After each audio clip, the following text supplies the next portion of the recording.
As I cross the raging sea, waves are crashing over me. They drag me down, they drag me down. I will not drown. They'll know my name. After the storms are passing through, they'll know my name. When they've forgotten all about you, they'll know my name. After the storms are passing through, they'll know my name. When they've forgotten all about you, they're calling out my name.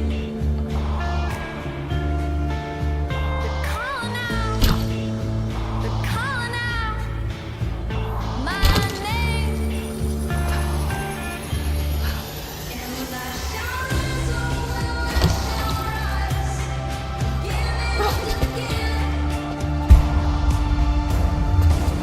I shall rise, oh will I shall rise, again and again. And I shall rise, oh will I shall rise, again and again.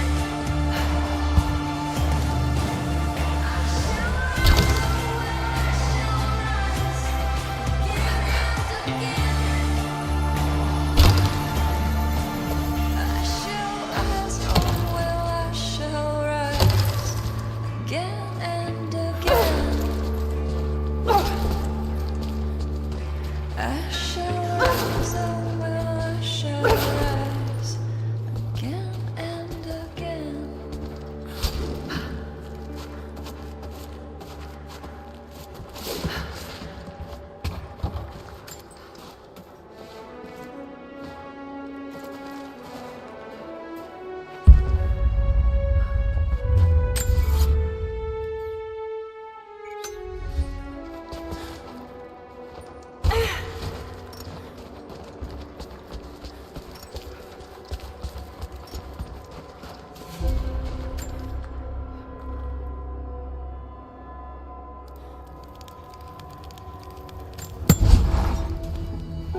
I just have to catch my breath for a moment.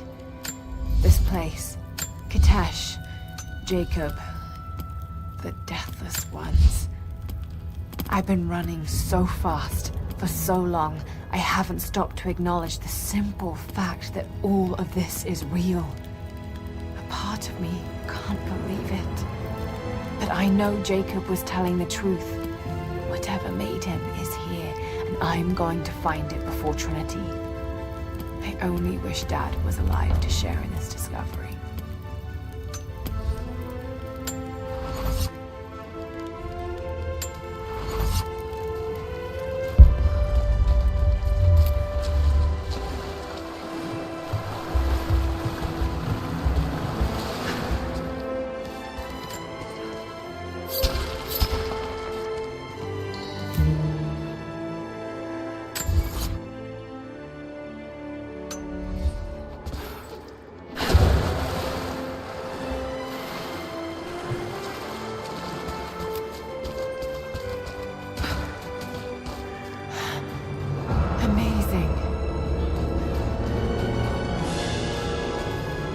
Jacob, I'm heading in.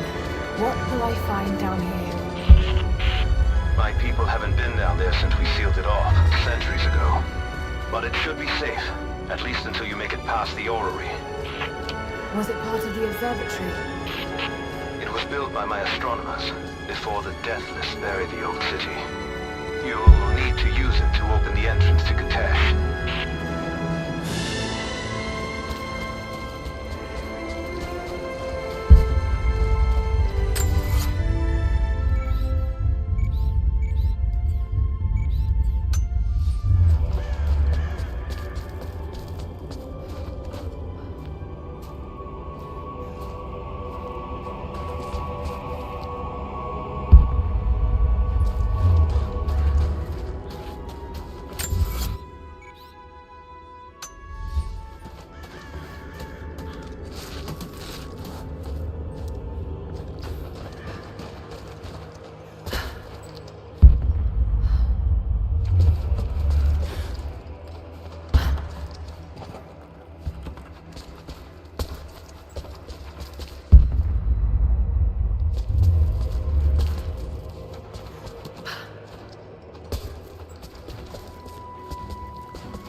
The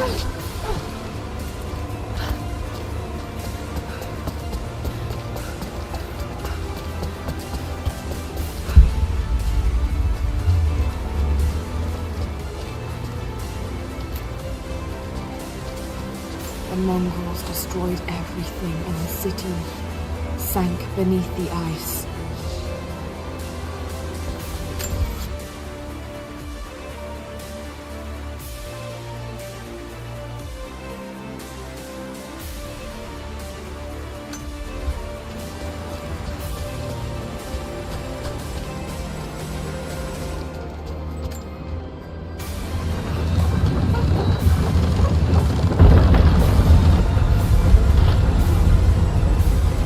Jacob's people were ahead of their time. Watch your step, Lara.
Patience, Lara. Now!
Advanced archery skills developed in Byzantium.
The old city is close.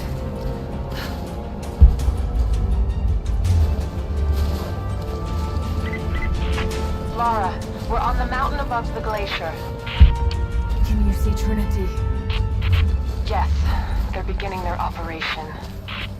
I'm entering the old city now. Listen, Sophia, don't attack them too soon. We'll give it some time. I'll contact you again soon.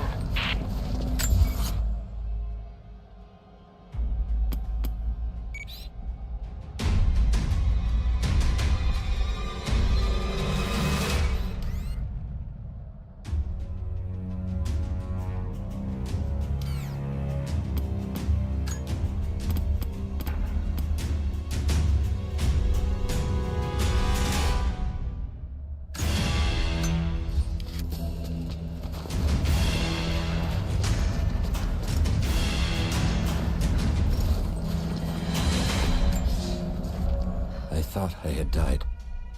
The cold gnawed at me, and I grew weak, even as I saw the Prophet's people camped on the ridge of a strange green valley.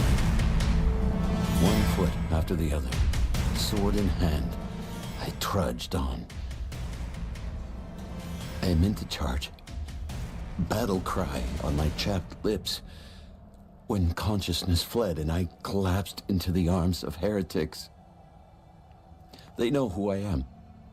They have been expecting Trinity. They do not have much. But they fed me, kept me warm until I could walk again. The Prophet told me I could leave whenever I desire, but they have taken my blades. Even armed, I do not know that I could kill this man. I have failed the Order. I failed myself, but I live.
Ezio ellos!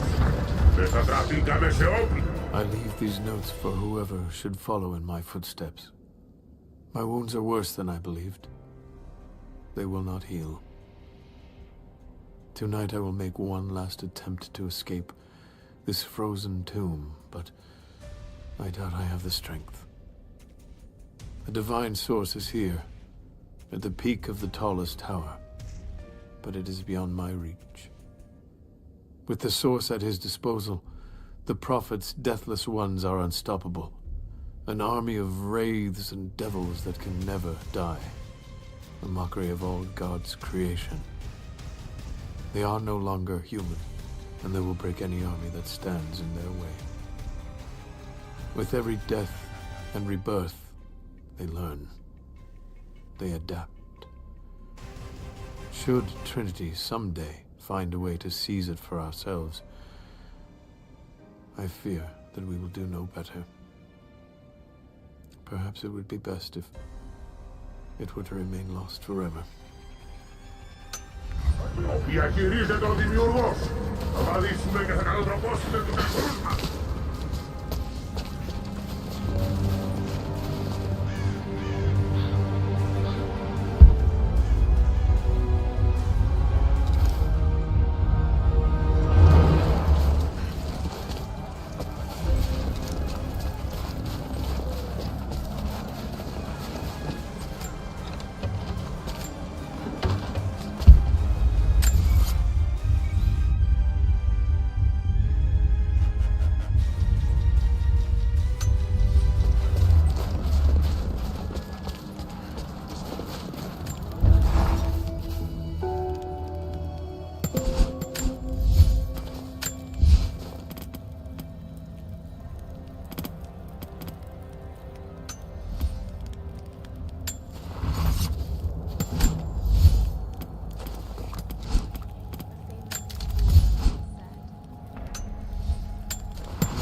This is, particularly odd.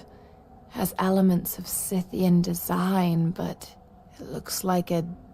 No, not possible.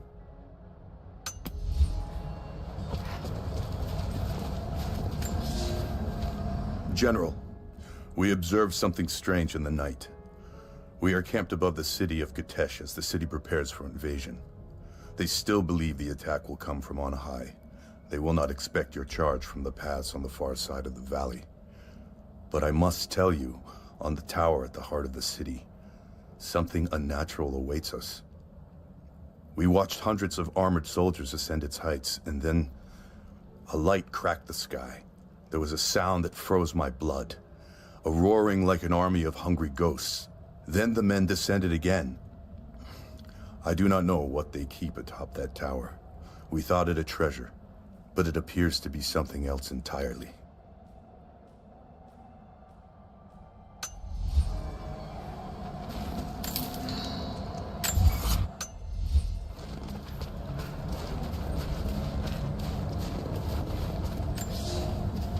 We have sealed the doors and barred them from entry. The riders are coming, and I must keep these people safe. Mothers with children, old men like me. Those that cannot fight. I have food and water in sufficient quantities to keep us alive for the length of the attack. Should our Athanatoi fail, and the attack becomes a siege, we will die here. For that, I have enough belladonna to provide the little ones with safe passage. Pray it never comes to that.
think you can stop them? The best we can do is buy you some time. I'll see you on the other side.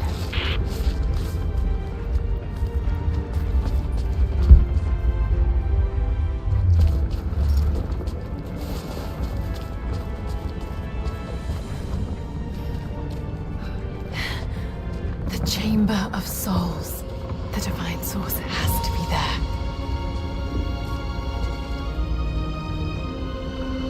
Looks like the way into the city center is through that gate.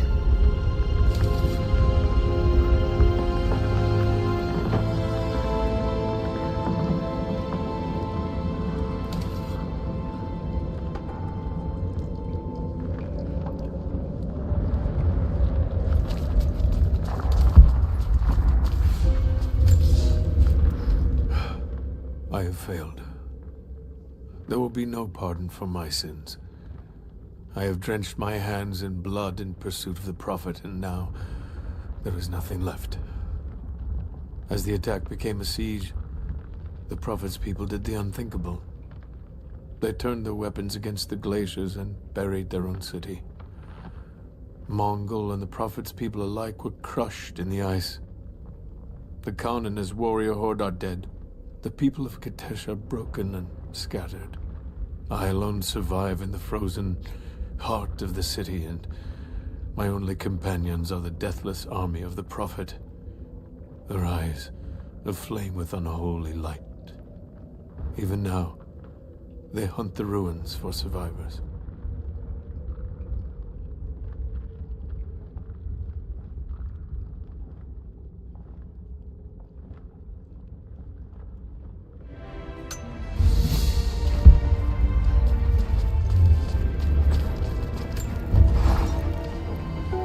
I don't know what I expected an immortal being to be like, but Jacob seems so human.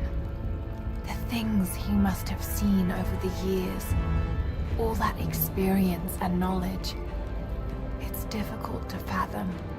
And yet, he lied to his own people for generations, all for the sake of this secret. What wonders will be unlocked with the Divine Source? Will humans finally understand the true nature of the soul? Or will it unlock some extraordinary new scientific discovery? One thing is certain. It's too important to allow Trinity to control.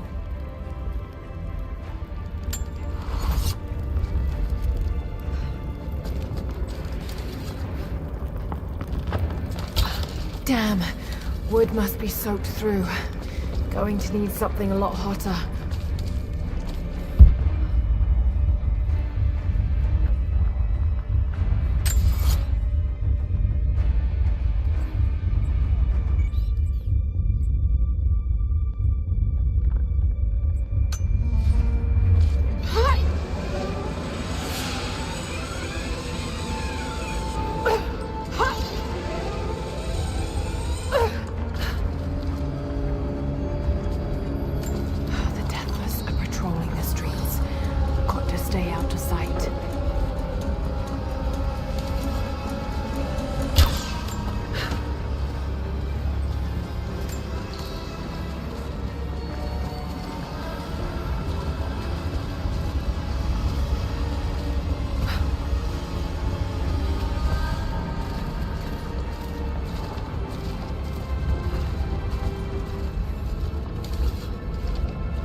Mongolian grammar is tricky, yet reads like...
At last, I killed one of the Deathless soldiers.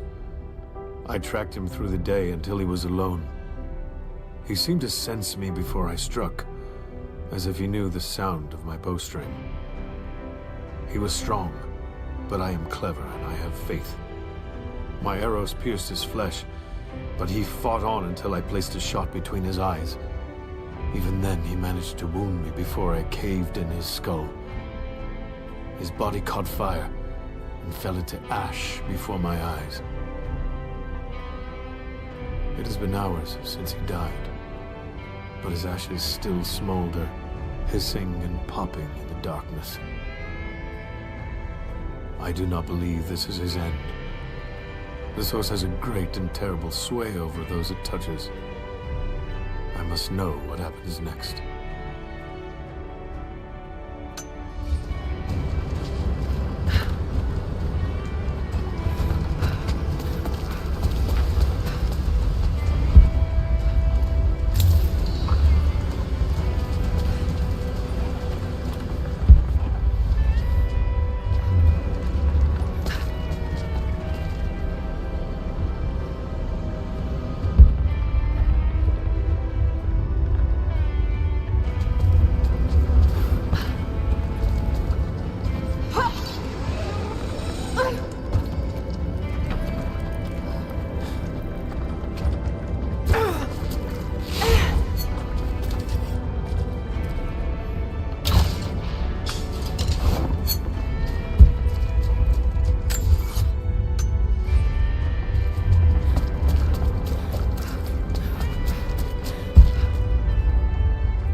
Valentinus, the Timekeeper.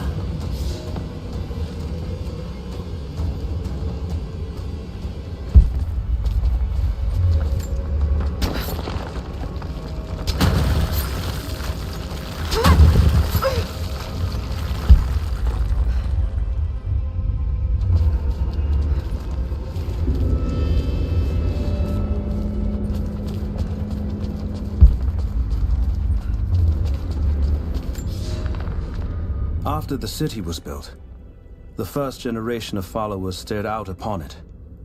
One among them, a man named Valentinus, has spent his whole life devoted to the study of time and its passage. The prophet sought him out in the crowd and asked him what he thought of the city. Valentinus said he felt it was a blessed place, that time would move slowly there, and that Kitezh would last for generations untold. The prophet smiled, for he knew that he had made a home where his people might be safe.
style looks ancient, but it depicts a train, the coming of the Soviets.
Blue glass vase, still in excellent condition.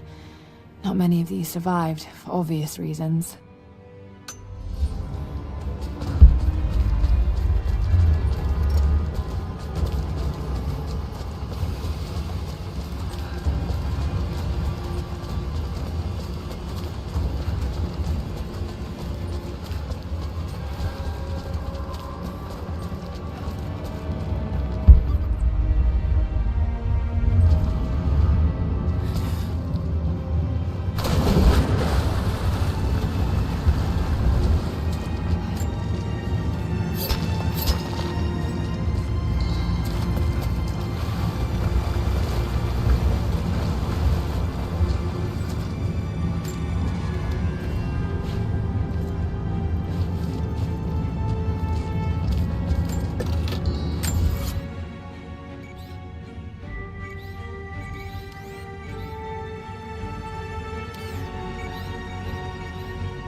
Pendant.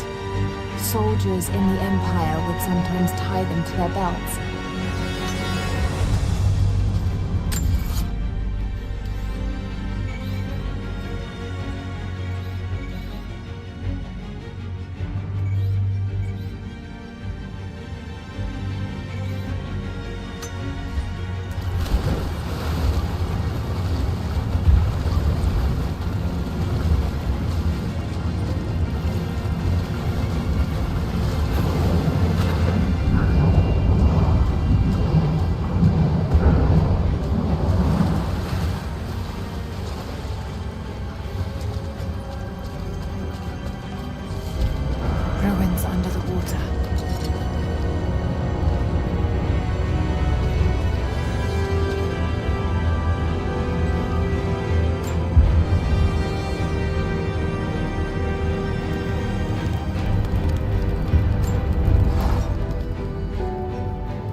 possession. They were performing exorcisms.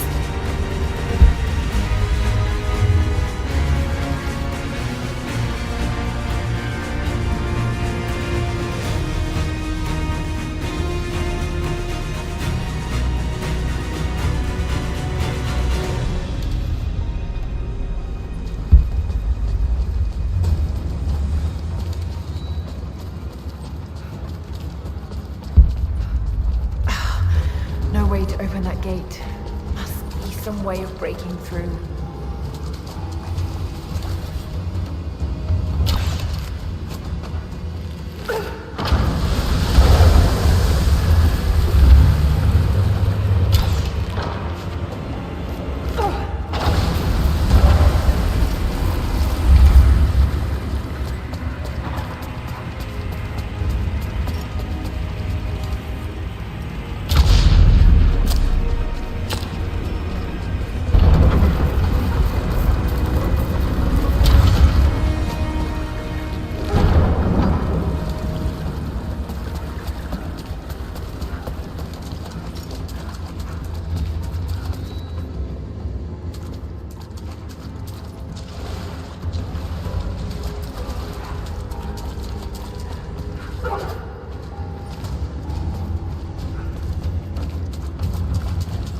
No telling how many people died here.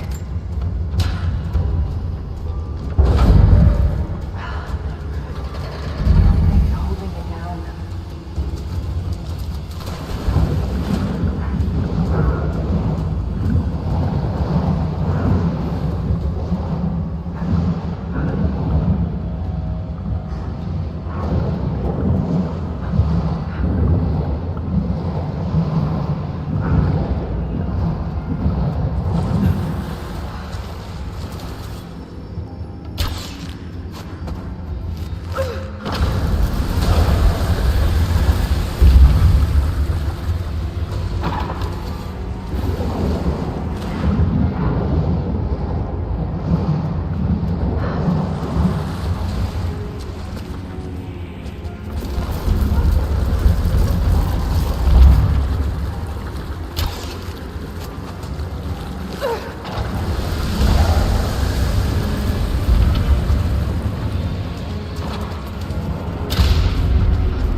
Got it.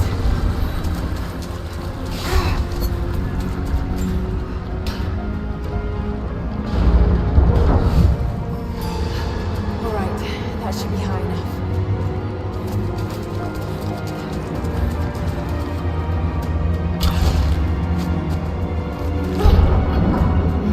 Maybe I'm on the wrong side of this thing.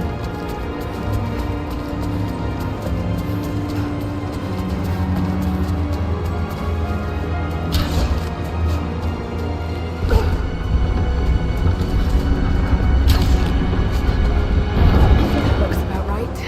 Let's see if it works.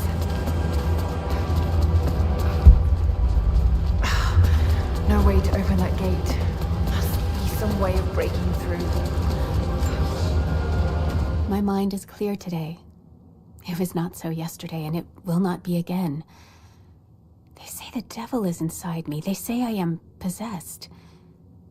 I have seen the beast in my heart, and it is only me, only my broken mind. But the priests will not listen. I cannot blame them. Some days they appear to me as apparitions of manifest pain and hatred. So clouded are my eyes. I spit and yowl, for I am mad. But I know there is no evil in my heart, only sickness that no man can cure.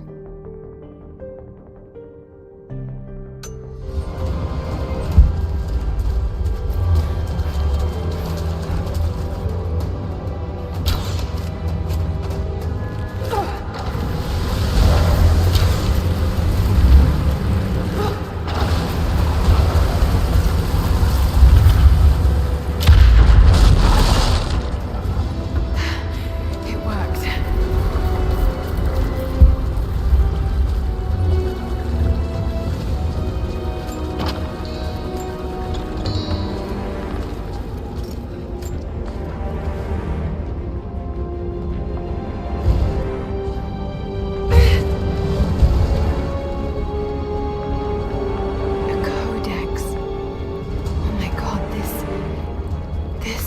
formula for Greek fire.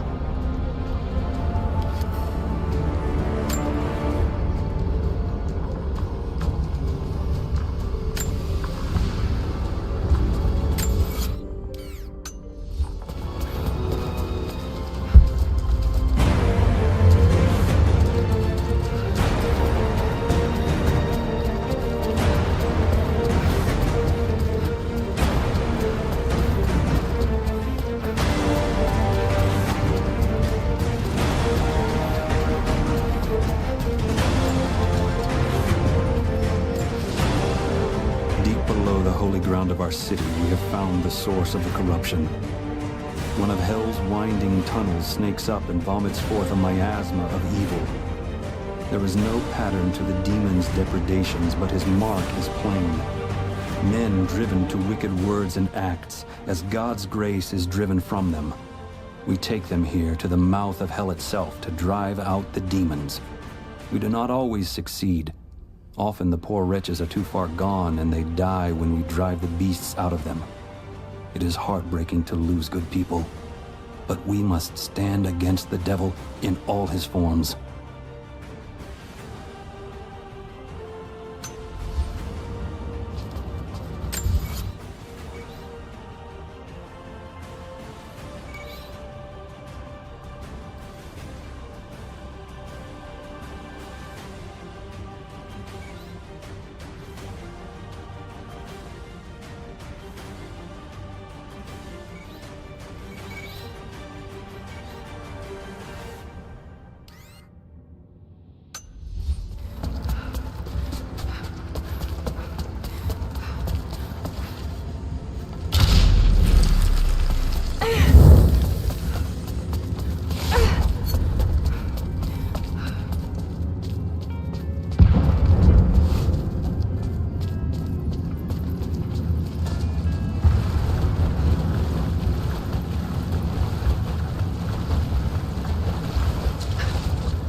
Welcome back.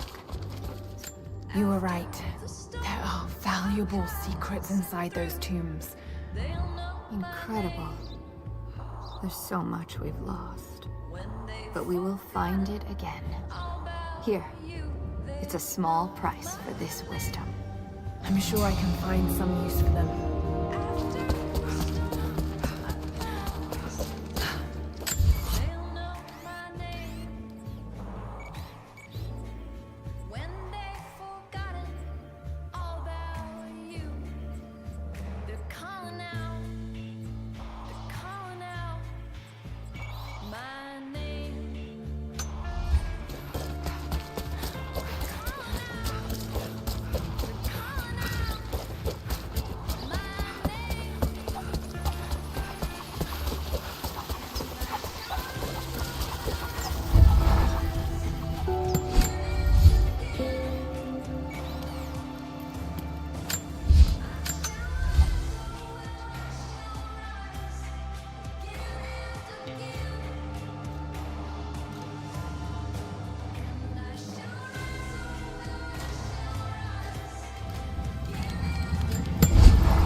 Incredible craftsmanship. It must have belonged to a noblewoman.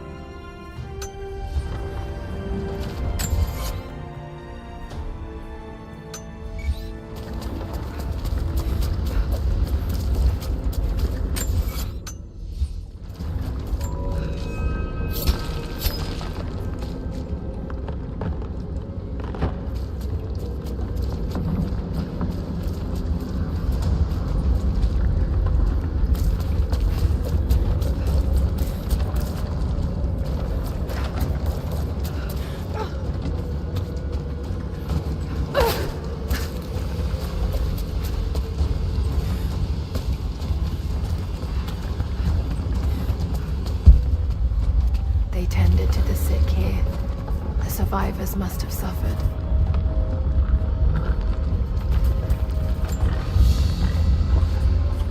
A vase made of silver.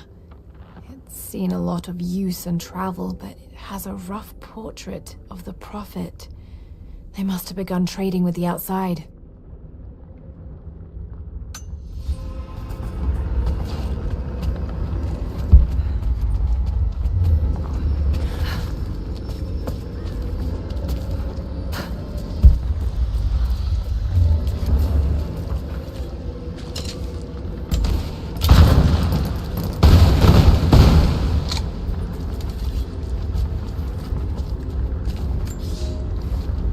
I have made myself a refuge in this frozen hell, in the base of a crumbling tower. I have laid away food and weapons enough to defend myself, but I am the last survivor. By day I watch the Deathless Army, learn the paths they take. They follow the same patterns day in and day out, like men trapped in a dream. They are fierce, but they are hollow. Whatever made them men is long gone, replaced instead by a soul of cold iron. I must be careful, but I must know more about them. If this is what the Source can do in the hands of a heretic, think of what it could do in the hands of the righteous.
Have fallen asleep.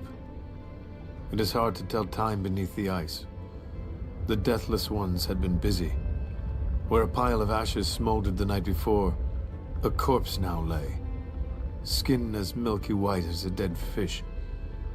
As I watched, the dead man breathed, a clicking death rattle in reverse as he sucked air in for the first time in a day. Then he looked at me, and I recognized him at last. I killed this man once before during the battle, and he has not forgotten. So I killed him again, crushed his new skull before he could stand, but his ashes smolder anew. I will not be here when he awakes. The cold look in his eyes was like a promise. Like the phoenix, he will rise again and again, each time more determined to end my life. If I stay, sooner or later he will succeed.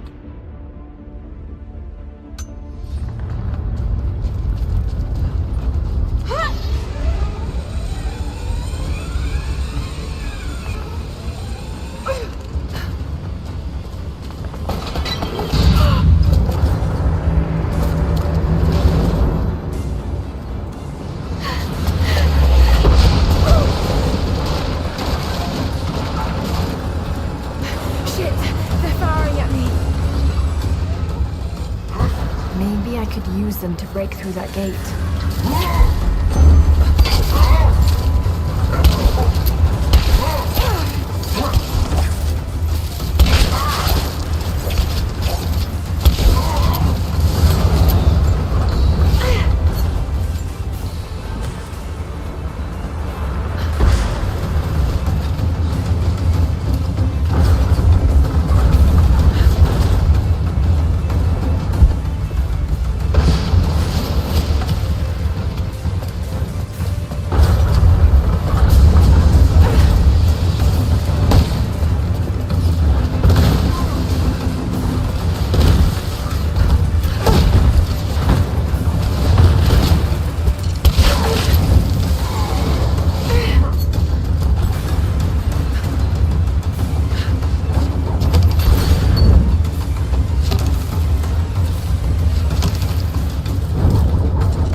Break down that gate.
Signal bells.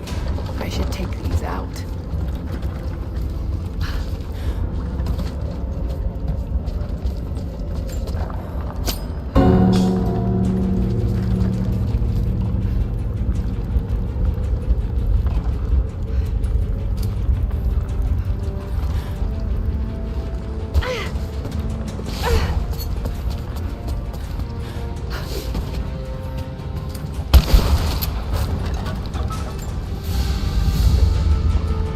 Ancient carving of a pagan god. Perhaps a fertility idol. It's thousands of years old.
God is testing me.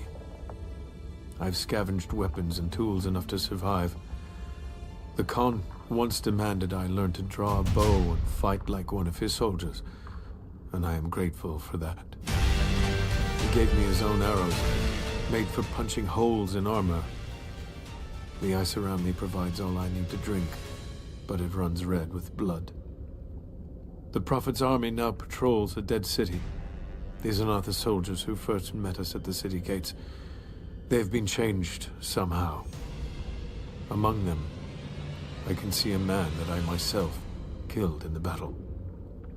The old legends say that those who looked upon the divine source relinquished their very souls to it, attaining immortality. If this is true, I will surely perish here, buried with the secret I was sent to find.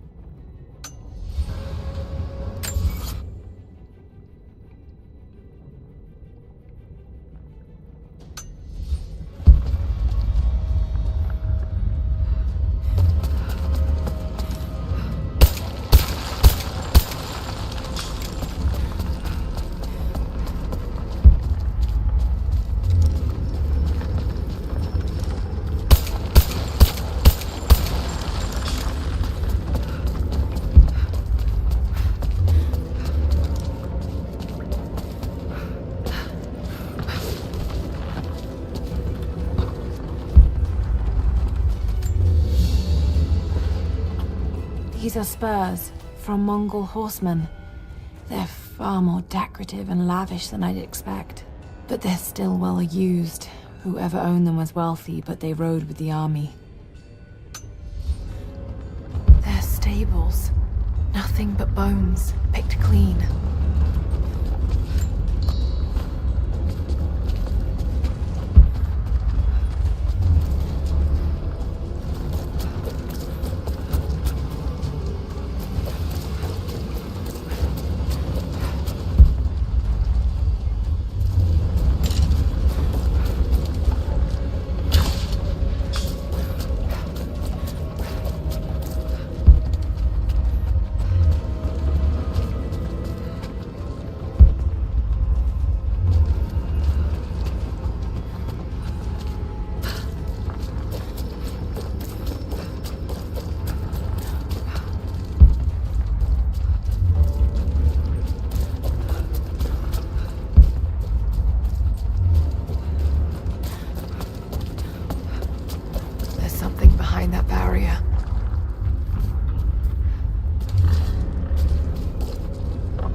drinking horn. Not very common in Byzantine culture. This looks like it came from the west, near Kiev.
There's a piece of flint in the pouch. It's a striker to start a fire. Each Mongol soldier had to be self-sufficient.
did it.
Before I even held you, I almost lost you, Lara.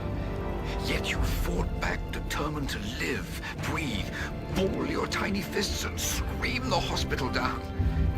It was the best noise I ever heard. When I went home that snowy night, I cooked myself a steak. Then I drank half a bottle of whiskey, tried to make snowshoes out of tennis rackets, and fell asleep with the cat. I was so damn happy. I think I must have heard that story about a dozen times, and I could hear it a dozen more. I wish that could have lasted. I wish we'd had more time.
There's been some structural damage. The battle certainly took its toll.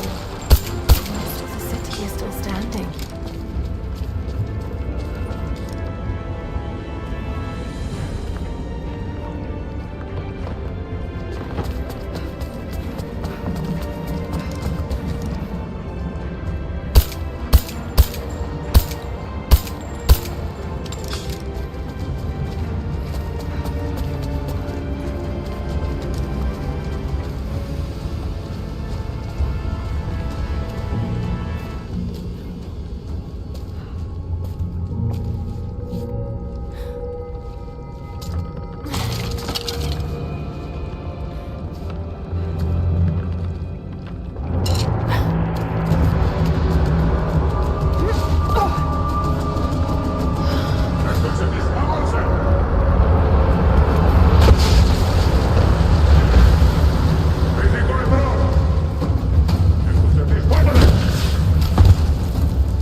of Souls is through that gate.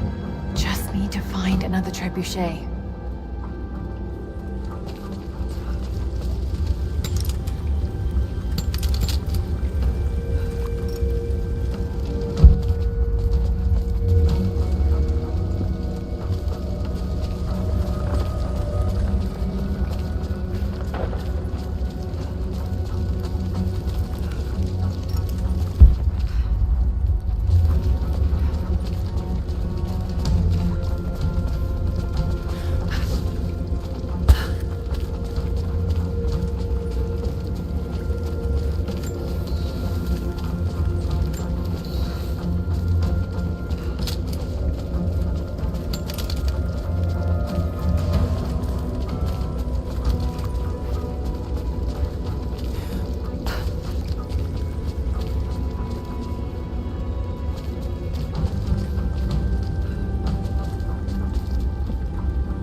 Much time, Lara.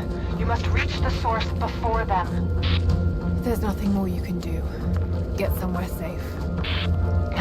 Not a chance. You need us as much as we need you. We survive together or we die alone. Now go.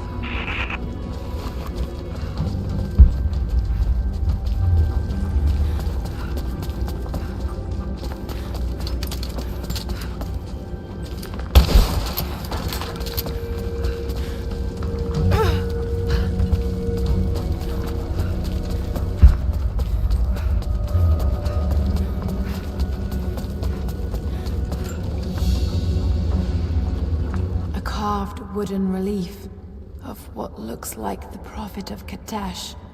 It's well worn and damaged. This isn't made of local timber. Word of the Prophet must have spread.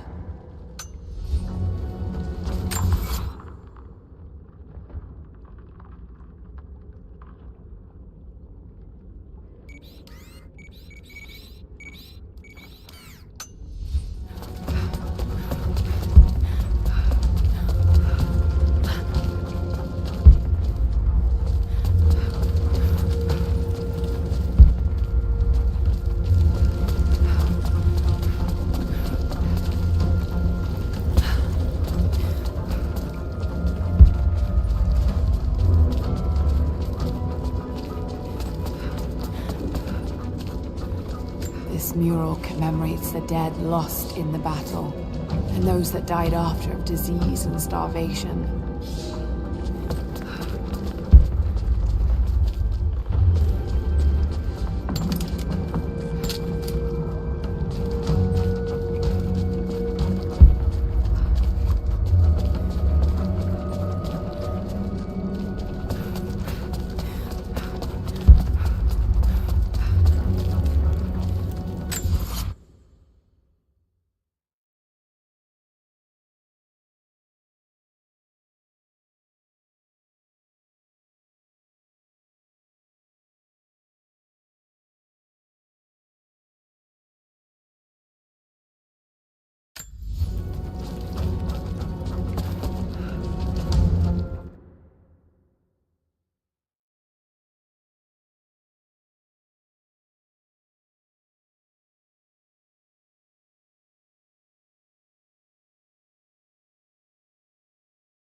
way to clear it.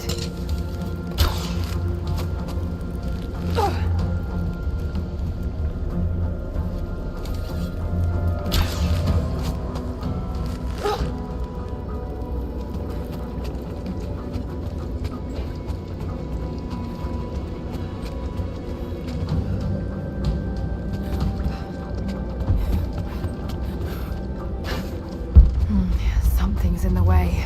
Got to be a way to clear it.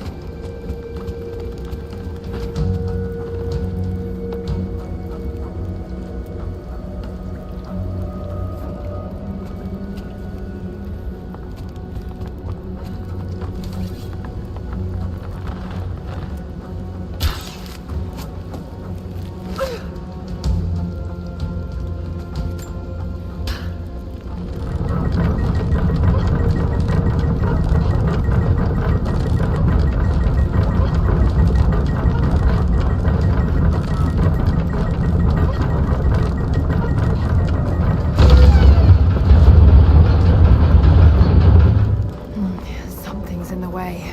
Got to be a way to clear it.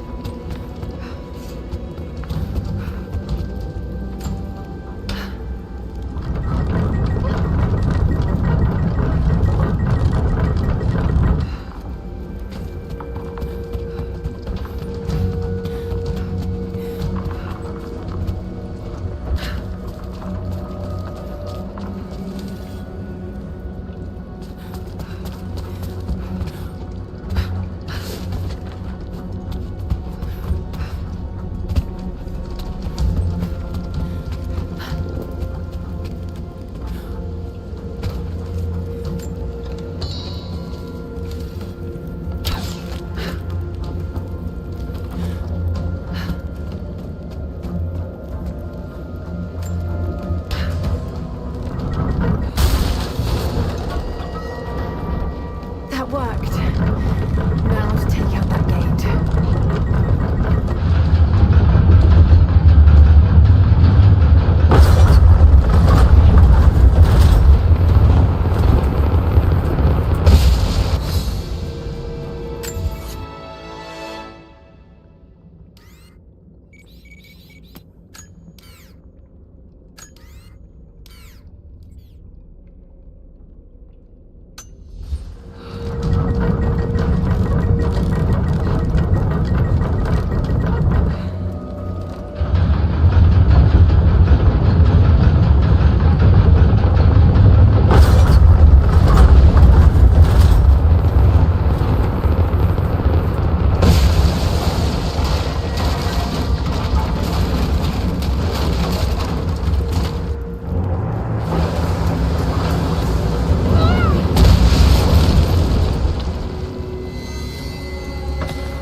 Almost through. Just one more shot.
This should balance the arm.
ivory tusk with delicate carvings. Something unusual about the pattern. It's a map. It shows a path through the mountains to Kitezh. Could have used this earlier.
you'll be able to hit him!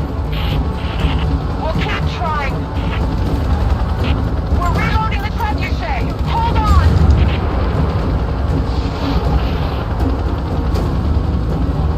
We're not gonna be able to hit him from here.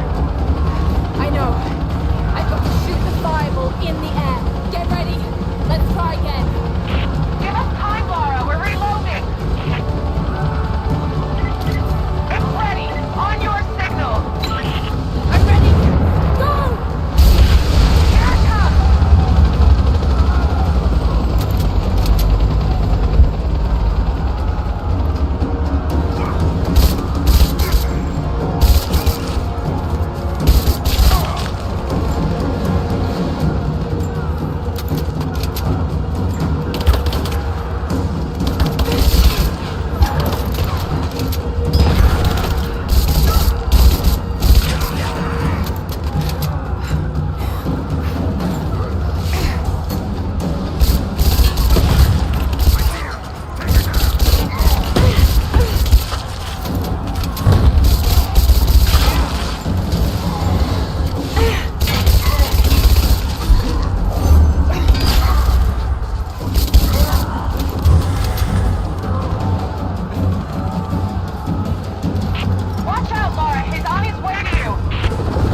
not my destiny.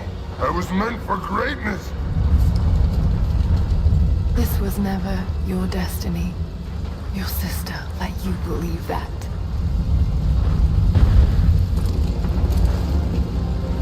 I did all of this for her. Don't you walk away from me. Wait! Trinity killed your father. No, you're lying. He begged for his life.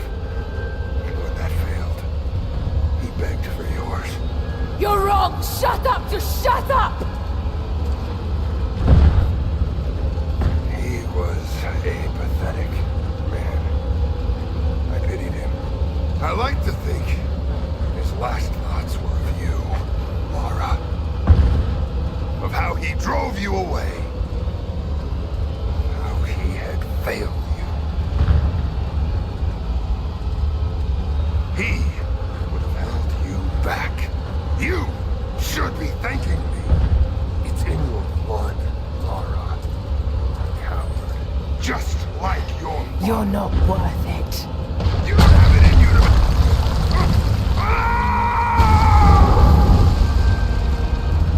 Burn in hell.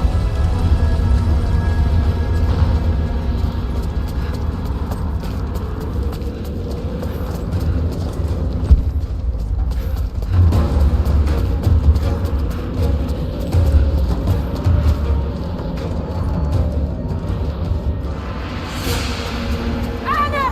Stop! Your men are defeated. Your brother is dead. No! That's what Trinity has wrought. Death. And that's all they'll ever bring. Give this up. I gave up everything for this. I have no intention of giving it to Trinity. What about your father? You're dooming him to be mocked by history. How can you let this go? When you're so close? I'm willing to make that sacrifice. I can't let you take it.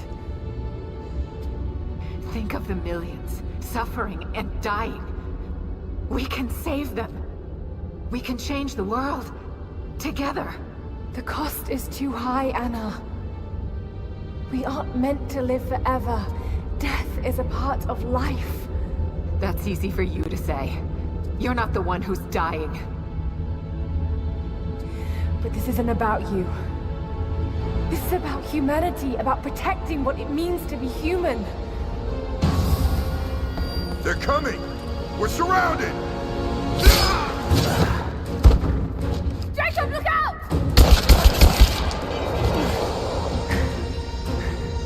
The sword is not meant for the world! This is your chance, Lara. Everything I've done, everything you've done. Another Croft doesn't have to die for this. But I'm willing to.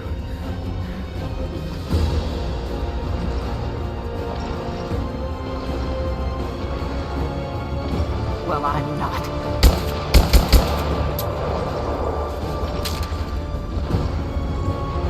Please. I'm dying. This is my only hope. Anna, no!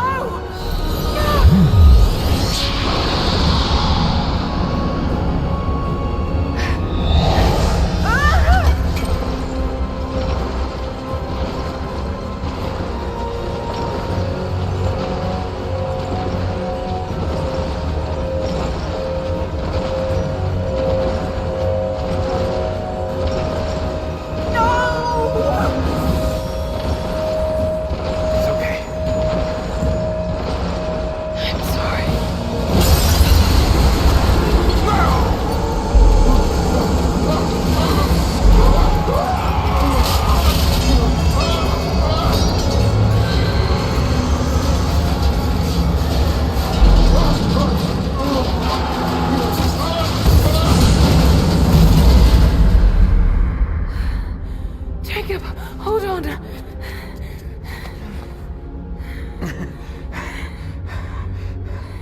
I've held on for too long already. You knew I'd destroy it. In all my years, I've met few as extraordinary as you.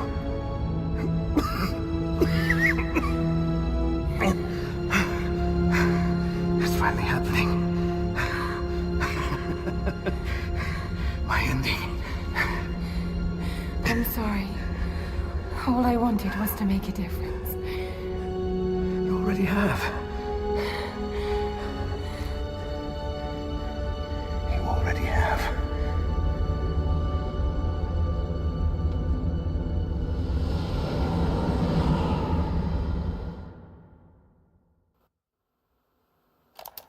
My dearest Lara, I often think about how my father would turn over in his grave if he knew the shame I had brought upon our family's name.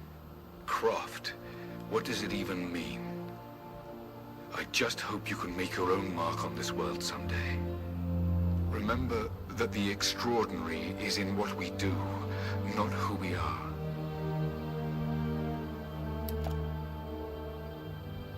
Destroying the source was the right thing to do. I still feel like I let him down. I think you would have made the same choice. Come on. You've got a plane to catch.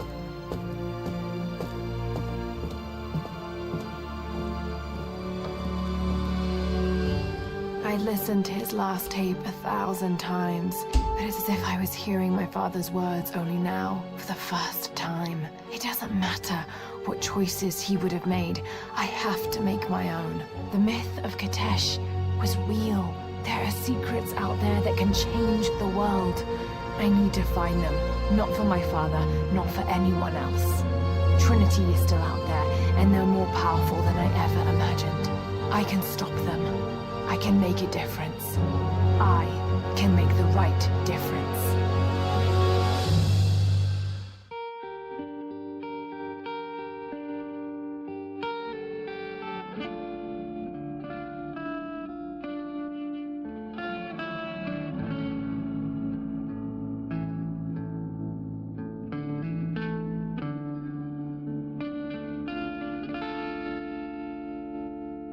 As I walk through frozen sands, through the flames of burning lands, my feet are torn, they're torn to strands.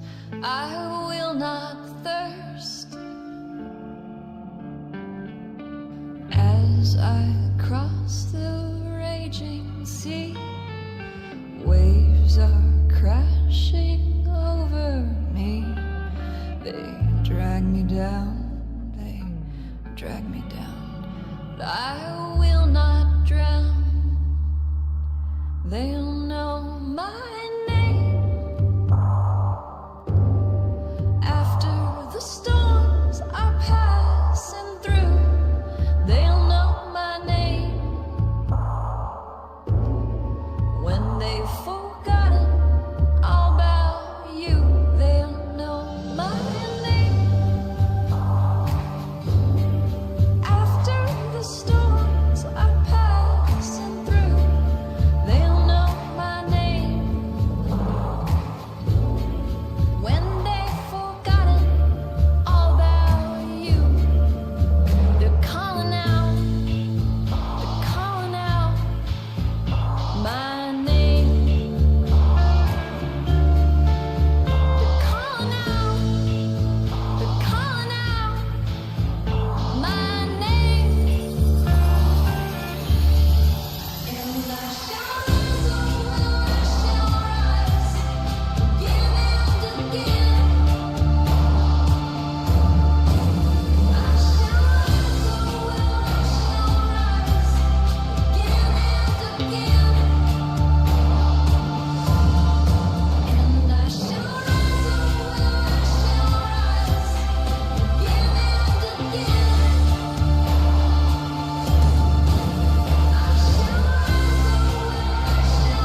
Anna. You said another Croft doesn't have to die for this. What did you mean by that? You killed my father, didn't you? Trinity ordered his execution. I couldn't do it. You're lying! I loved him. No! It's done. Good. What about Croft? No. Not yet.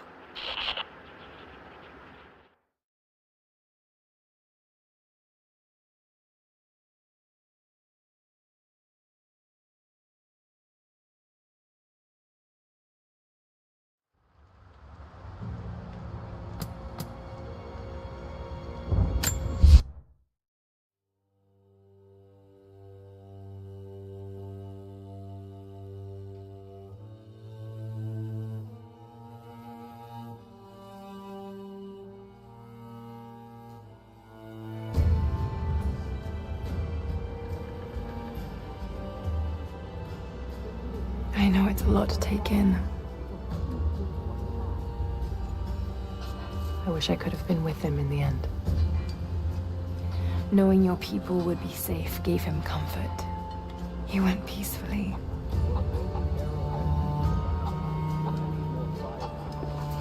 Thank you, Lara. Our oaths have been fulfilled. What will you do now? This is still our home. We will rebuild. But there is much work to be done. There are still enemies in this valley. And there is still much to discover.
Tuesday, the 25th of July, and I am here with Miss Lara Croft. How are you this afternoon, Miss Croft? Fine, thank you.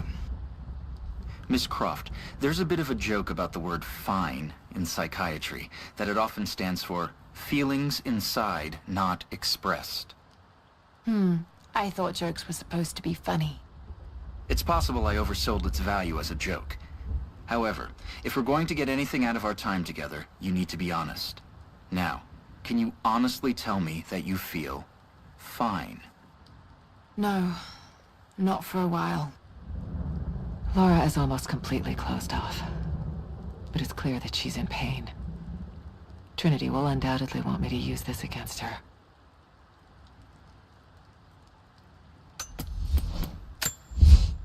Tell me more about the dreams. Nightmares. And I don't remember them, just the feelings that remain. In dreams, the feelings are often more important than the specifics. Tell me about those feelings. I'm on the island and my friends are dying.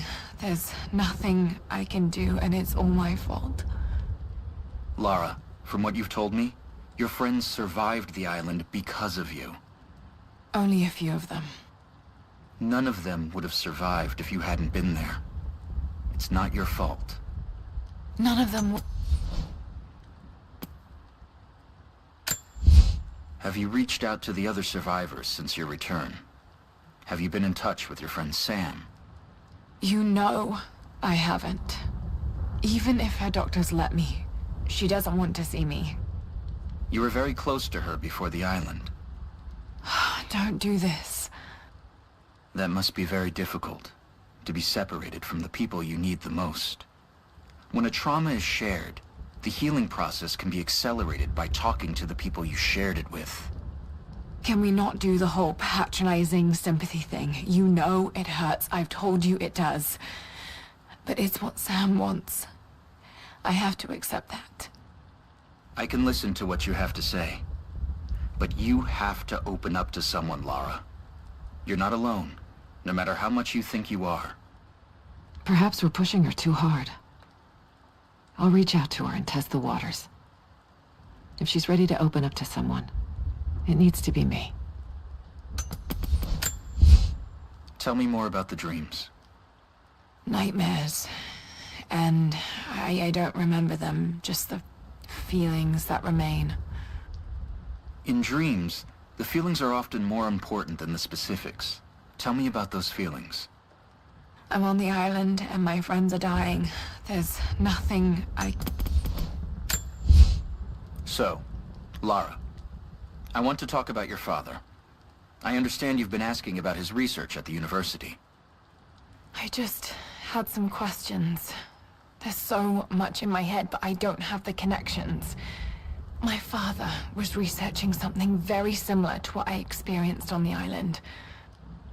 I don't think this will help you move on from that trauma. Quite the opposite, in fact. It's been helping. It's given me focus. But your father was...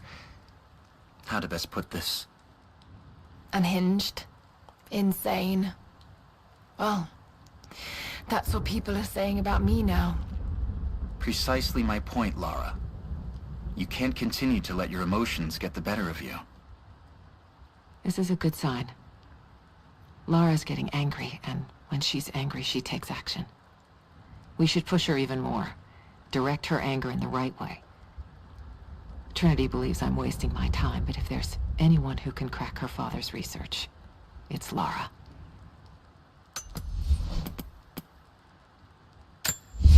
That's the third time you've mentioned Jonah today. You've been spending a great deal of time with him. He's one of the few people who understands what I went through. I worry that only spending time with him might not be healthy for you. Oh, really? Care to explain? He's a reminder of the past. You're going back to the island in your head over and over again, to the exclusion of everything else. Jonah makes me feel like myself, and he doesn't charge an hourly rate. Jonah is becoming a problem. He's a calming influence, and she listens to him. He'll pull her away from her research. Before long, I'll need him out of the picture.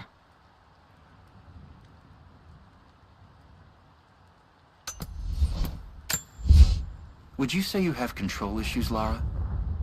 Doesn't everyone? I mean, no one wants to feel out of control, do they? But not everyone has been through what you have. I had to take control of the situation. If I didn't, then we'd all have died on that island. And did you enjoy taking control? You mean killing, don't you? Did I enjoy killing? I did it because I had no choice. Lara is avoiding the tough questions. It's hard to tell if she's merely being stubborn or she's actually frightened of the answers. By the end of this, she may have to face a hard truth about the kind of person she's become.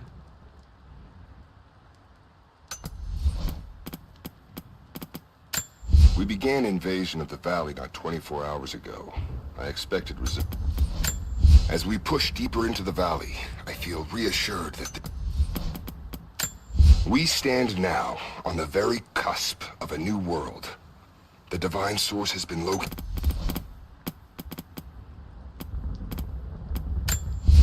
I've finally laid my betrayals bare. I won't die in this godforsaken valley.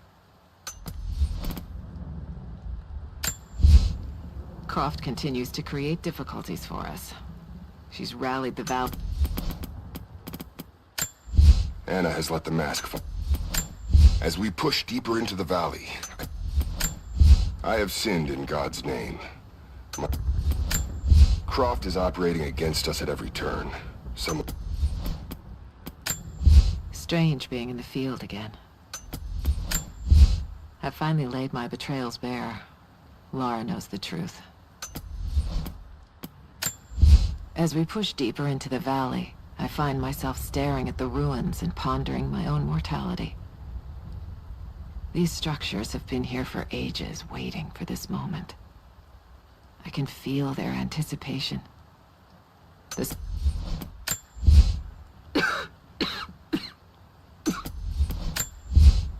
Croft continues to create difficulties for us. Lara! I don't know if you're reading me, Lara, but I'm going to keep trying. Got up close this time. Figured when I find you, maybe I'll have learned something that'll help. Lara, think... The day I feared has come. There can be no more... My father is missing. Elias and I will attempt to reach the far hills, where the old... I underestimated our enemy. Elias is now dead because of my fool's errand. There is a woman in the valley now. Not one of us, but not one of them either. I saw her the night Elias... There is a woman in... We are no match for Trinity. They are the ones that drove our... Another difficult winter for my people. There are more deaths than births now. And as the seasons pass, the young ones are becoming restless. Another difficult winter for my... I made a mistake today. One that threatens to lead to more mistakes. I can no longer deny the pull that Alia has on me. She came... Alia is with child. My daughter. I can no longer deny the pull that Alia has on me. She came to me, alone, as I walked the passes high above the valley. I know now that the draw was mutual. I explained to her. I received word today that university funding would be cut, again. It's becoming increasingly difficult to continue. I face constant ridicule from people I once considered colleagues and friends. They have no idea. There is a truth behind all myth. The stories of all cultures speak a universal language, and Lara has accused me of paranoia again. Perhaps she's right. But I've been approached by people asking to see my research, people offering no credentials. I'm sure someone is watching me. Strangers outside the manor house, odd phone calls at odd hours, and then last night, the house alarm was tripped. Someone had tried to break in. I believe they represent an organization called Trinity. There are oblique references to them in much of... Received an invite today to speak at a conference on folklore and anthropology. Of course, I've only been invited as a figure of fun. They only want to ridicule me and my ideas. But the point of this work is not to keep it in the shadows. The point is to expose it, to help bring the truth to the world. The conference was, of course, a disaster. I might as well have been booed from the podium, and yet I am in the best mood I've been in years. I met someone there, an admirer. She approached me after the slaughter. I nearly flinched, expecting her to continue the beating. But instead, she simply asked to hear more about my work, and when I started to talk, her questions were not loaded with cynicism. Instead, they were intelligent, almost innocent in their inquisitiveness.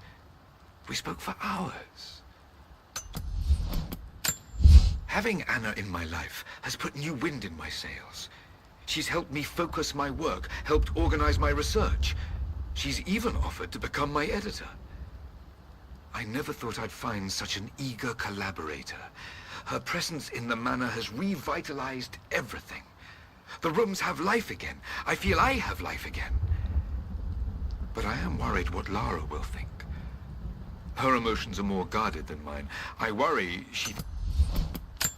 New developments. I found an old manuscript buried and forgotten under a heap of pseudo-scientific texts. As I began translating it, I realized what I had, a record of the Deathless Prophet. I'm still working on the translation, but already it has provided details of his life I'd never read before. There may just be enough here to find the location of his tomb. This manuscript could be it, the singular piece of research that will bring all of my work on the immortal soul together. We heard of the Prophet's arrival in Constantinople. For a month, I have gone to the Forum to hear the Prophet speak. I wear robes of the common folk. It would not do for a son of a great house to be seen here. There are rumblings. Some believe the Prophet to be God's son risen, but he makes no such claims. Some praise his actions as miracles, but he rejects such attributions. In his humility, the Church in the West has sent their messengers, self-proclaimed soldiers of God, the Knights of the Order of Trinity. They have come to silence the Prophet, to quell his blasphemy and eradicate. When the Emperor died, the Prophet's favor was lost, and we were forced to begin our exodus in the dark of night. The new Emperor has no love for the Prophet. When the Knights of the Order of Trinity learned of the Prophet's rebirth, they attacked again. But we were armed with true faith. Where they expected a slaughter of helpless refugees, they found an army of men and women who would no longer be victims. My love, this letter is long overdue, but I have been hard at work. When you arrive, there will be a home for you here with all the comforts we have left behind. It is a huge task ahead of us. This should be more than enough oil to light the passages below, but be careful transporting it. We have not perfected the refining process, and it is still volatile. You will... Fires still rage in the outer districts. The last of the wooden buildings will be consumed by nightfall. The heart of our city is gone, buried beneath the ice. I can take some small solace in the fact that the Mongol invaders were killed. It has been months since the snows of the mountain buried the heart of Kitezh. We sent men to search for survivors. It is our first winter since the Mongol invasion. No more than 1 in 3 of us will survive. We once had marble palaces. It has been nearly a decade since Kitezh was lost to us. In the first years, I thought... My son, the Order of Trinity has received word that the Prophet's followers are building a great tomb at an oasis. My lord, what you say is impossible. My lord, I ride at the head of a small army of the faithful, armed and ready. And I have good news. We have located the tomb of the Prophet. We were attacked... My lord, the last remnant of the Prophet's followers have A prophet must have his followers. Kokos of Nicaea was one of the Prophet's first. Branded a heretic in his home city, Kokos joined the pilgrimage north. His knowledge of the stars helped guide the way. It is said that Kokos and the Prophet would sit for hours. Cities are not built on plans alone. There must be material, and there must be someone who knows how. The road to Kitezh was long and hard. Rivka joined the Prophet because her husband, a Rus... After the city was built, the first generation of followers stayed. We may be far from our home, but that does not make us barbarians. When our loved ones... We may be far from our home, but that does not make us barbarians. Someone broke into this place in the dead of night. I knew the risks. It was only a matter of time before the city guard... The wealth of this valley continues to... They say you never forget the first time you hear the sound. My parents took me here to contemplate the mysteries from beyond the shrine. In time, I will bring... Without this place, this divine sculpture of wind and rock. It's done. We'll die here, thanks to Coraldus and the madness of the Order of Trinity. The Maria Adula is trapped. The ice gave way. Her spine snapped in two. It's done. We'll die here. The dead choke the rivers. Our children's blood is spilled on the valley floor. We live, but with what? We cannot leave our children to rot beneath the sun. But there are too many graves to dig. Deep below the holy ground of our city, we have found the source of the corruption.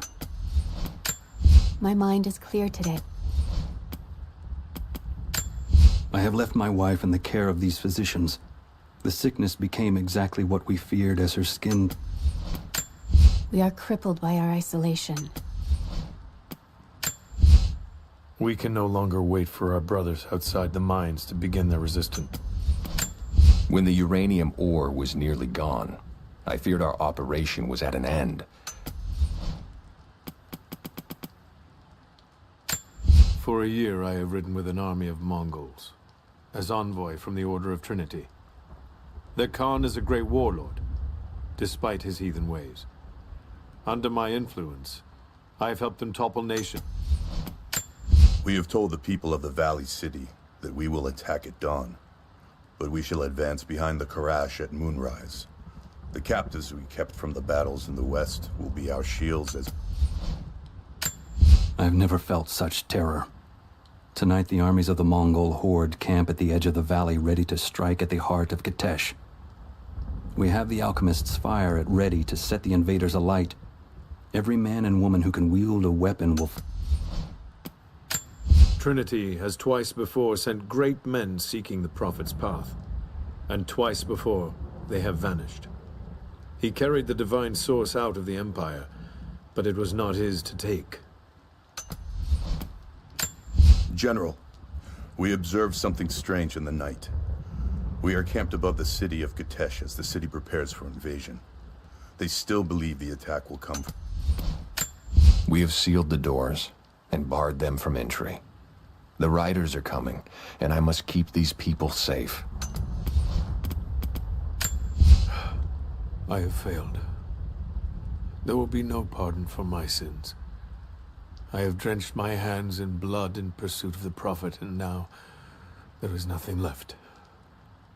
As the attack became a siege, the Prophet's people did the unthinkable. God is testing me. I've scavenged weapons and tools enough to survive. The Khan once demanded I learn to draw a bow. I have made myself a refuge in this frozen hell, in the base of a crumbling tower. At last, I killed one of the deathless soldiers. I tracked him through the day until he was alone. I must have fallen asleep. It is hard to I leave these notes for whoever should follow in my footsteps. My wounds are worse than I believed. They will not heal. Tonight I will make one last attempt to escape this frozen tomb, but I doubt I have the strength. The divine source is here, at the peak of the tallest tower, but it is beyond my...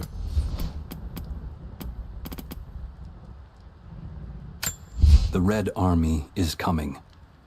I've been tracking them for weeks, watching as hundreds of men build the iron monstrosity across the ice.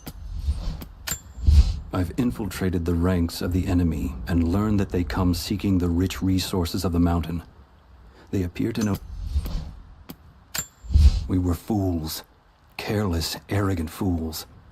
We thought we could stop them, but the Red Army outnumbers us. The Red Army finally uncovered the Temple of the Prophet's blessing. They have halted normal operations and are beginning to plunder...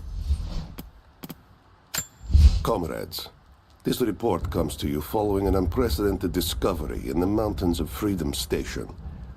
Our deep mine crew has broken into a massive cavern filled with incredible ruins and artifacts, the likes of which have never been found in the motherland. The workers that we acquired from the native population have become agitated following the discovery. At your earliest convenience, please acknowledge these communiques. We have received no directive since the discovery of the ruins. Examination of the artifacts and scrolls recovered from the site continue. As impossible as it may seem, we now have heavy equipment in place within the main cavern. We intend to gain access to some kind of temple, even if we have to rip down its ancient doors to do so. While hundreds of artifacts have now been recovered and catalogued, 2 guard crews have gone missing. Comrades, it is imperative that you respond to my communiques. We are now in dire need of supplies and reinforcements. A full revolt is in progress, and the prisoners now control the excavation site and so... It is clear to me now that our communications have been sabotaged. You likely have received none of my cables for quite some time. But I will continue transmitting, as it is my duty. To any who received this message, I have learned all I can from the carnage inside the Prophet's tomb.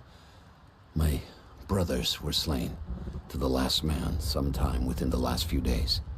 The false Prophet's followers... The Prophet and his followers have been traveling under cover of night, a crooked trail around the border of the Eastern Empire. I do not know.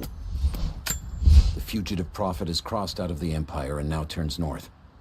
I'm now in unfamiliar territory. The Order of Trinity was clear. I am to pursue the false Prophet and his adherents. He's passed through the lands of the Rus. I cannot shake the feeling that he's taunting me, waiting until I'm a day's ride away before moving on. I will not be... The madman continues on. I do not know. I thought I had died. The cold gnawed at me, and I grew weak. Our ancestors came here as men and women fleeing Byzantium. They wandered into a wild... The flora of our valley, from the tall trees to the... The creatures of this valley were unfamiliar to us. Once. The bones of the earth itself offer up their wealth, and we have learned to survive and subsist. Oil bubbles up from below. It can be gathered in the... The bones of the earth itself offer up their wealth. Young ones, you scoffed at learning your letters. Said it...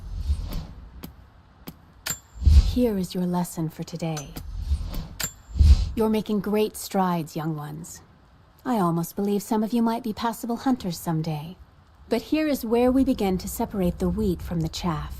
Today, while the sun is up, we stalk deer. Their meat, You'll never find a finer meat than boar. As black as the soil and twice as rich. We have a true You are hunters. We're gearing up. I was on the first flight to Siberia to secure the old Soviet installation now. More arriving every minute. Konstantin gave a speech to the new boots, and I stayed in the back to watch. First day in Siberia, and it happens. 2 years in Afghanistan and another... I don't think Anna shares our faith. Or she's in this for something else. She's conflicted. I get that. I used to be the same way, but we've all got a part to play in this. Took another patrol to see if I could get another kill. Sure enough, got a rem... Security guards came at night. I know I've taken some jobs of questionable legality, and I know you're not happy about it. But I couldn't pass up this contract. Been trying to get work with Trinity for years. It's not nukes. Creepy-looking guy with a scarred face named Constant. I'm in trouble. Big fucking trouble. I've been snooping. I've attached everything I've learned so far. Anna and Konstantin, they're in charge out here, but someone else is pulling the strings above them. Someone with a lot of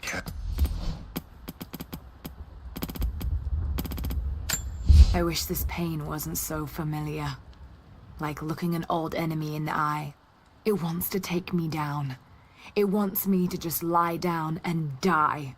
But I won't. I can't. There's something here. There must be, or Trinity wouldn't be in this snowy hell. I just hope that Jonah is okay. That he found a way back. I just couldn't risk having him with me. Not again. The pain of losing him, that would be too much to bear. This is my path, and mine alone. I'm on the right track, but to what, I'm not sure. I only saw the ruins for a moment before the avalanche hit, but the Byzantine style was unmistakable. To think the Prophet could have led his people all this way, and more, that they built a city in this frozen wasteland. Could it actually be here? And if so, how much more of the legend is true? So, there are people who live out here, and they appear to have been here for a very long time, living in isolation for decades, maybe even centuries. I notice elements of her dress, small adornments that would not have been out of place in the Byzantine Empire. Could they possibly be descendants of the Prophet's people? How much do they know about the lost city or the divine source? It's clear Trinity will do anything to find out. I'm afraid that whoever they are, they're in grave danger. Let's hope the... So... Konstantin is here. The man who tried to kill me in Syria. He's violent, dangerous. But worse, he appears entirely devoted to his misguided beliefs. I seem to have a habit of running afoul of religious zealots. But I suppose it all goes with the territory. His men on the radio mention a prisoner with information. Could it be one of the natives? Roth is determined that I should learn how to shoot. However, he tried to teach me today. I was utterly hopeless. I've always said in the field you can't go wrong with a stout stick and good boots. I told him I was a man of...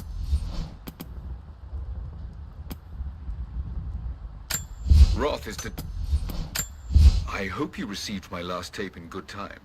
I am becoming increasingly fond of recording these messages to you. Anna says that I need time away from my books and papers every so often, if only to remember why I'm doing all this.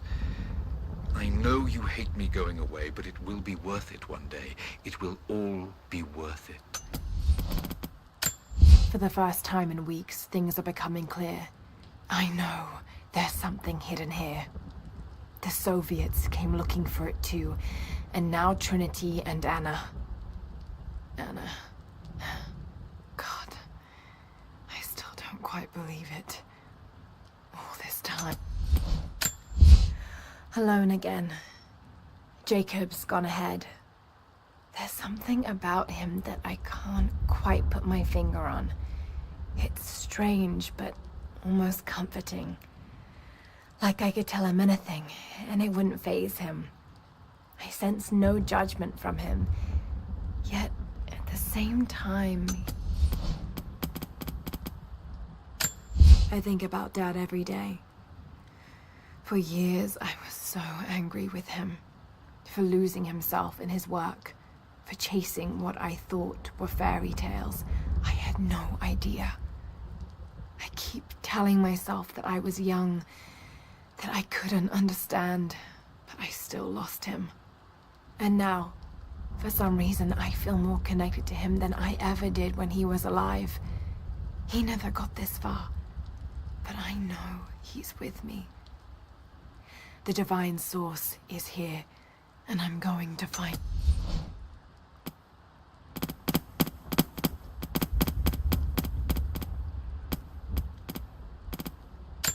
Separated again. I just hope Jacob's still alive. I don't know exactly where I am.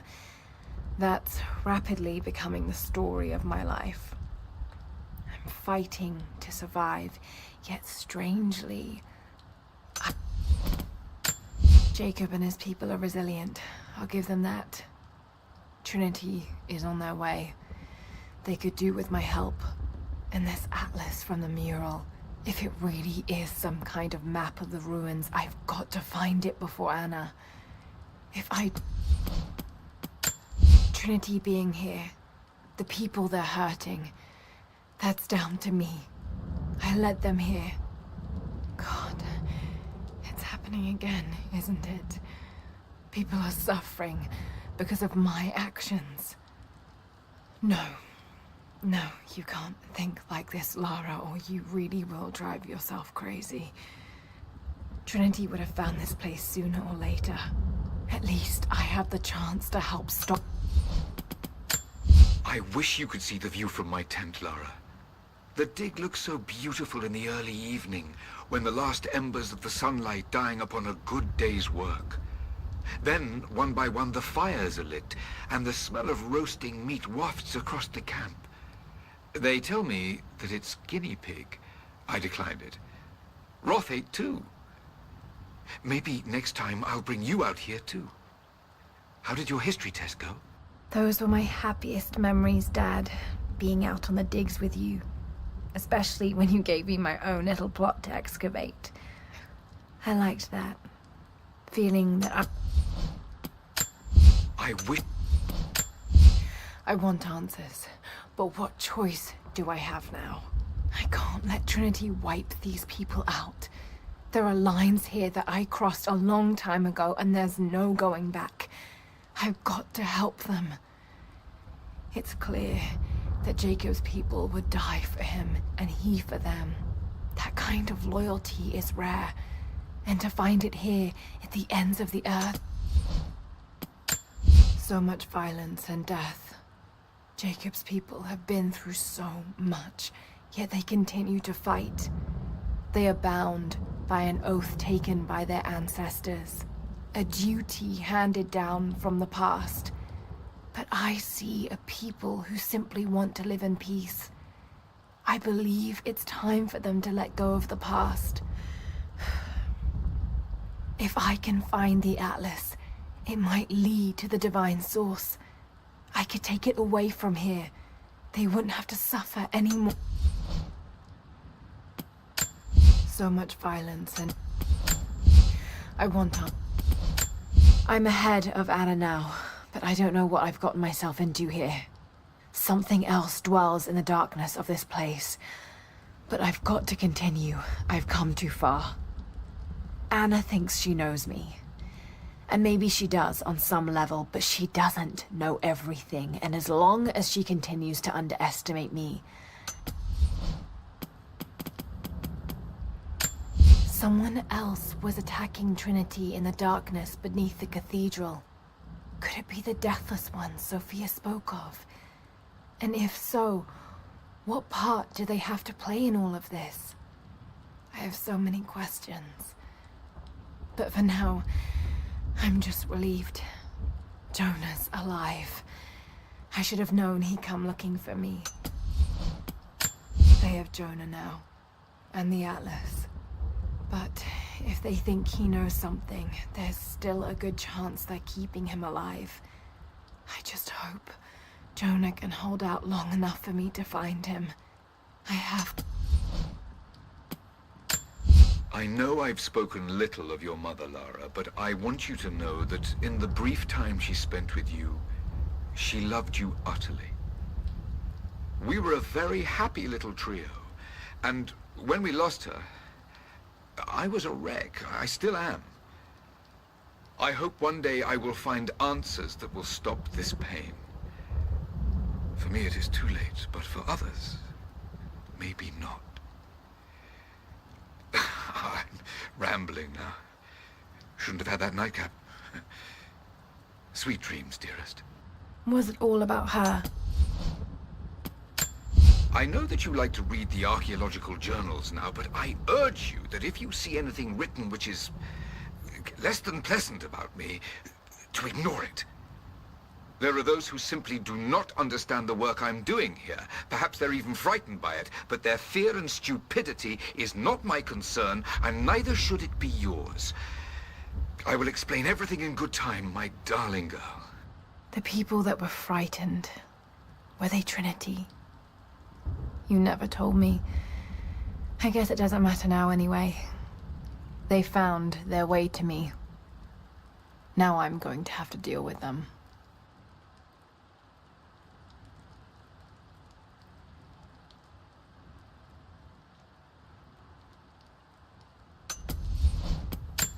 I just have to catch my breath for a moment. This place, Kitezh, Jacob, the Deathless Ones. I've been running so fast for so long, I haven't stopped to acknowledge the simple fact that all of this is real. A part of me can't believe it. I don't know what I expected an immortal being to be like, but Jacob seems so human.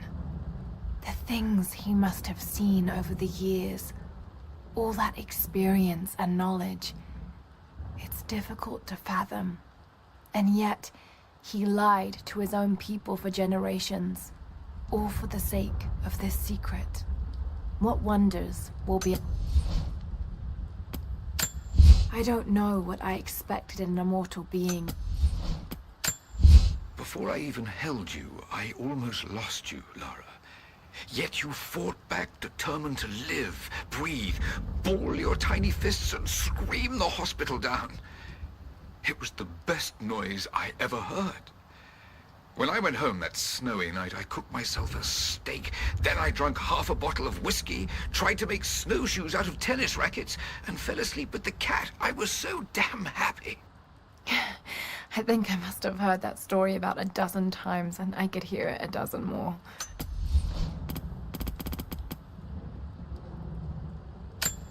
The soil in this valley is not the rich, black earth of your fertile homeland.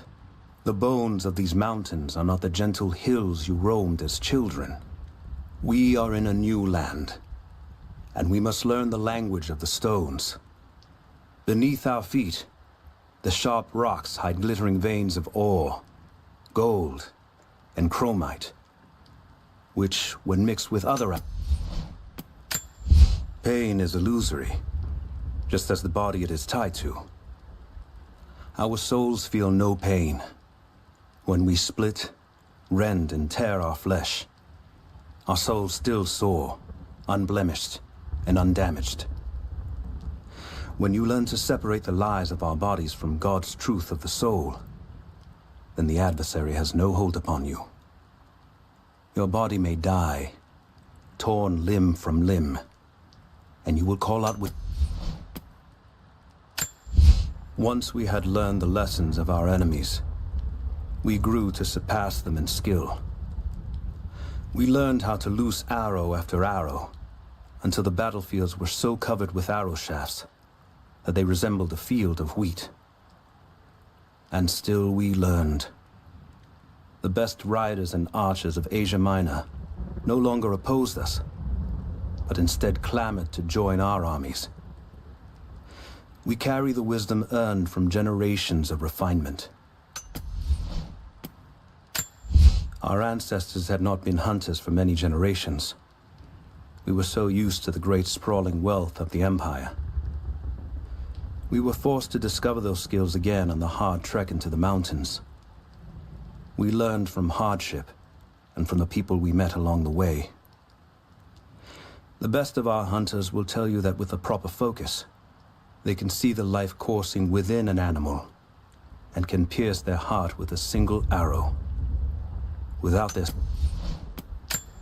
valley has given us all we need to survive and flourish. But it did not give those gifts willingly. Towering cliffs of rock and ice made traversing our lands treacherous in the best of times. Our city now has roads and paths, bridges and walkways. But in the early days, we had only our hands, rope, and simple tools. More than a few of us died, scaling the inhospitable. When the body suffers a wound, it knows how to stitch itself together. A child with no knowledge of the bodily humors will still heal from any wound that does not prove fatal. But with the knowledge contained within, you will see that a wise man, with great practice and concentration, can will his body to heal faster. The mind hope. When we first arrived in this new valley, we were lost and dying. The beasts and trees and plants were all strange and foreign to us. But we have learned much. It has been a long and painful process, and we discovered through many trials and still more errors what salves and poisons can be made, and what other treasures the valley offers. When we fled the Empire, we left much behind, but nothing so valuable as the secrets of our ancestors. The secret of the Warfire. With this weapon, our ancestors broke the invasions of the Persians, the Avars, and the Arabs. They know it by another name, Greek fire, for we alone know the secret. But we had to leave it behind. After many long years, we have at last found the ancient formula. And again, we wield the Warfire. Though the philosophers believe our body is but a dream of the soul, an infection of the flesh, or a blow to the skull can end that dream, whether we believe it or not. Those wise men sleepwalk through life, hastening their own ends through inattention, while I am not so foolish that I would declare them right or wrong. I will instead make aims to protect both body and soul. Through concentration, discipline, and focus, we can become masters of the physical realm, able to keep our bodies and souls together by avoiding the horror of pain. There was a time when our empire fought with sword and shield. But we learned from our enemies. The horsemen of the steppes and the archers of the east taught us, at great cost. We adopted their strategies, took their lessons to heart, and brought their mercenaries to our side with coin. In time. I knew it was a mistake when I threw the drink in his face, but I did it anyway. I thought Minister Dyatlov... Ivan, I thought it would be simple. Most of these rough, stinking thugs. I never held my daughter. They took her from me on the surgeon's table. It's been weeks since these bastards dragged me from the Gulag. There was a revolt, a bomb. The native people, the enemies of my enemies, rose up, striking out as we had always done. Nadia, my granddaughter. By now you already know. I am going into the Vale to kill the witch. When the guilt of working in the Gulag became too strong, we decided to wait until winter passed. We hid supplies. We made They put me with the other Russian prisoners. I could see the officer wandered out of the Vale. It is my great honor to have been given the responsibility of overseeing the construction of a shrine to the Apostles, out in the far Vale. The site is on the very borders of our newly founded city. Construction on the shrine continues. We decided to build our shrine. I have suspended all construction at the shrine and ordered the workers to prepare for the return trip. I should have left weeks ago, sought advice from our city's wisest. I am the last. There are others, wraiths who haunt the Vale, but they are no longer. Initial contact was made with the elderly native male at 0700. At first, we believed he was participating in an assault on the facility, but he proceeded away and through an unmapped canyon. It's all wrong. Lost the old man and... It's dark. The others are out there. I can hear them, panting. Moment of clarity, but it's slipping. It's her. Always been her. At the margins, in the dark, always there. I don't have the words to describe what I just saw. I went inside the wicked Vale looking for Nadia's grandfather, but I barely escaped with my life. It was like a fairy tale, but through a broken, filthy mirror. And Dad... Nadia's grandparents, split apart by the Gulag, are reunited. They all have a long and arduous road ahead. Seraphima wore the mask of the witch for so long, I don't know if she will ever be able to fully return to the world. And Yvonne dreamed of killing the witch to get revenge for his lost love, but they were the same woman all along. This veil is mine. I have watered the ground and cultivated the dream.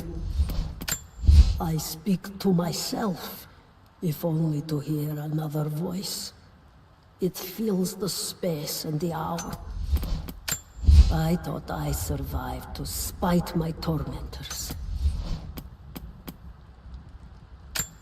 Against all odds, they survived in the ruins of their former glory. But forces from outside the valley came, again seeking the divine source, separated from the rest of history for almost 1,000 years, until the Soviets came.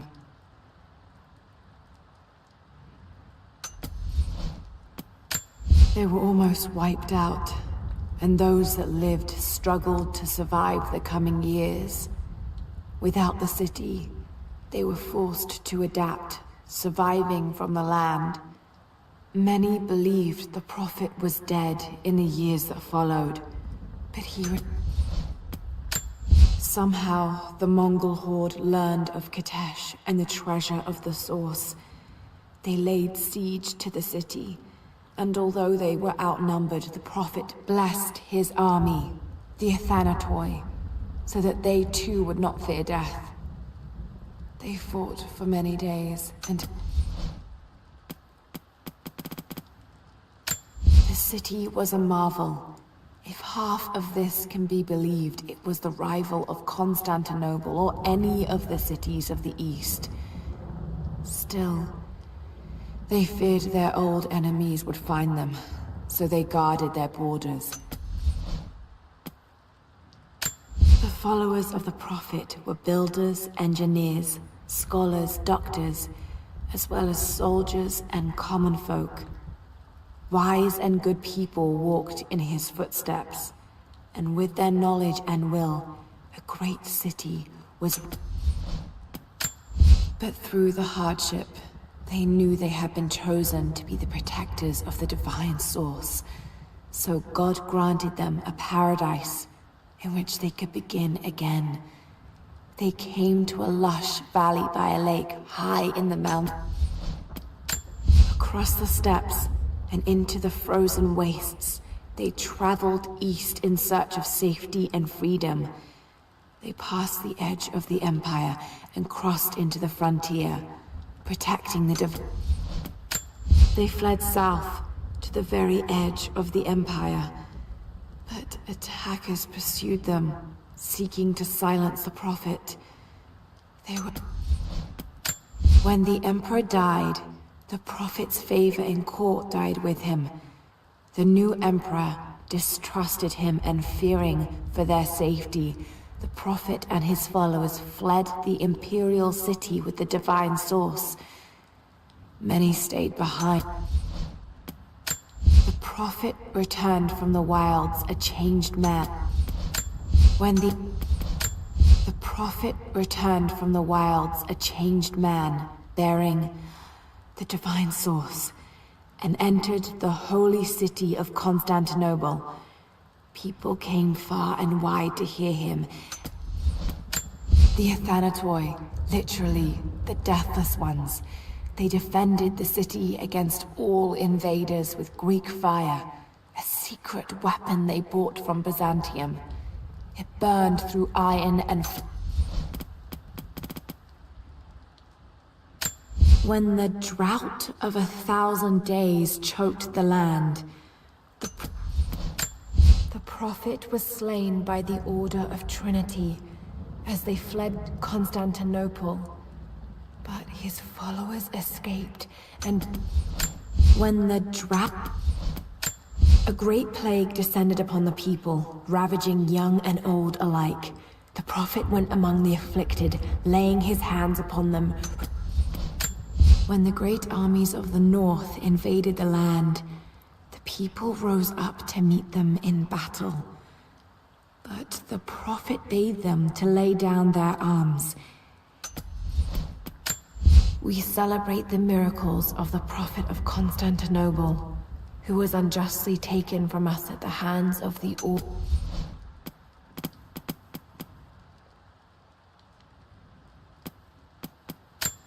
plaque celebrating the scientific achievement of the Soviets. It reads, "Motherland, you've been the first to light a star of progress and peace over the earth. Glory to science." Another plaque to promote a good work ethic. It reads, "Work hard to fight cold and hunger." The plaque is a little more belligerent than the others. It reads, "Enemies must answer for their crimes." An image of a man working a farm in the dead of night. It reads, "Night won't prevent us from working." The text reads, "Lenin lived. Lenin..."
Coco stands at the crest of the mount, watching as the stars move round him. Damien lifts the black dirt of Kitezh up over his head, marking the place for the first building. Aurora ministers to the wounds on the side of the road to Kitezh. Rivka, in her old age, stares upon the city her designs gave birth to, and she smiles. Valentinus stands overlooking the built city. Overhead, both the sun and the moon are visible in the sky, representing the speed at which time seems to pass. An ancient... The hilt... The thick... An ancient... This is... A god... An eye... A god... This stuff... Another... A ceremony... A religion... A papal... A papal bull. A Byzantine bro. A coin with an image of... A god. An ivory. A god. The prophet's icon.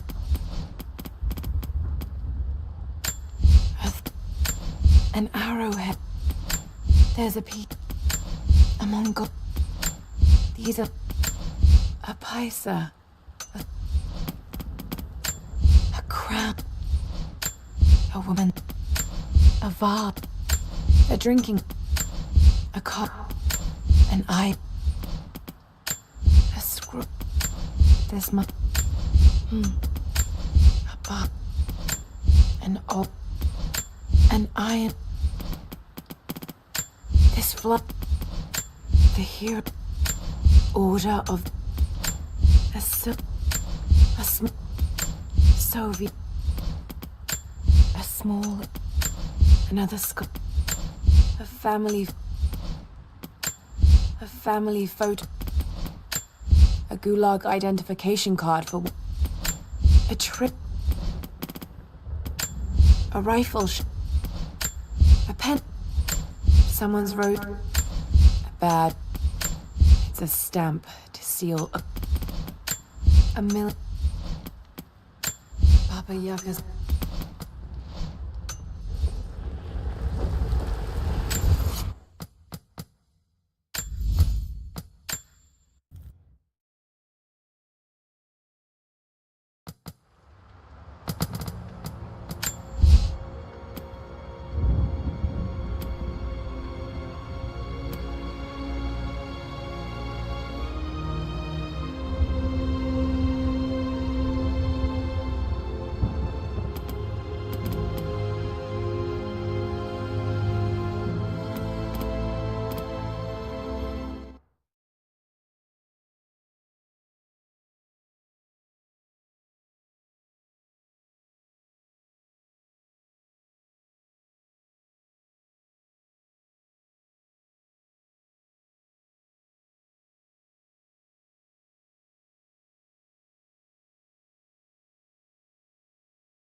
There's an inscription.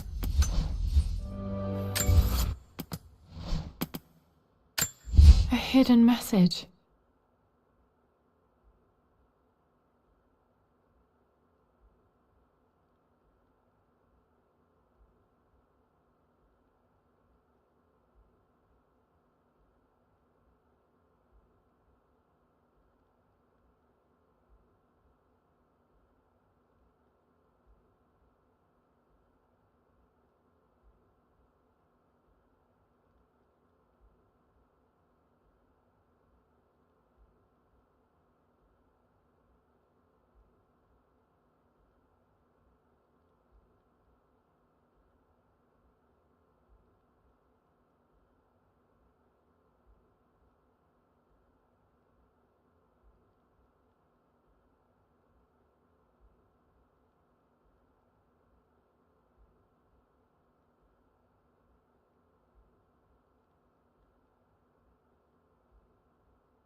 Final notice to Lara Croft, a current tenant of premises. This is to serve as your final notice for the purposes of terminating your ownership of Croft Manor. You are required to immediately vacate and surrender possession of said manor to Atlas de Mornay, executor of estates.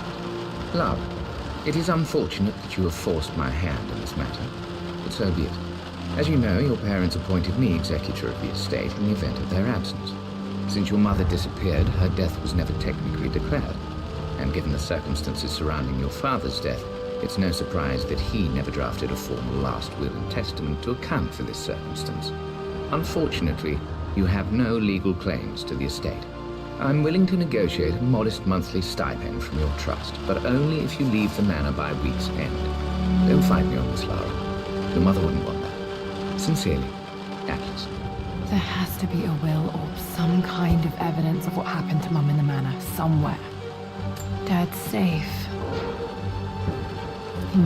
Needs a combination. It's got... in Dad's papers somewhere. Maybe in the library. My birthday crown. I was so proud of that thing.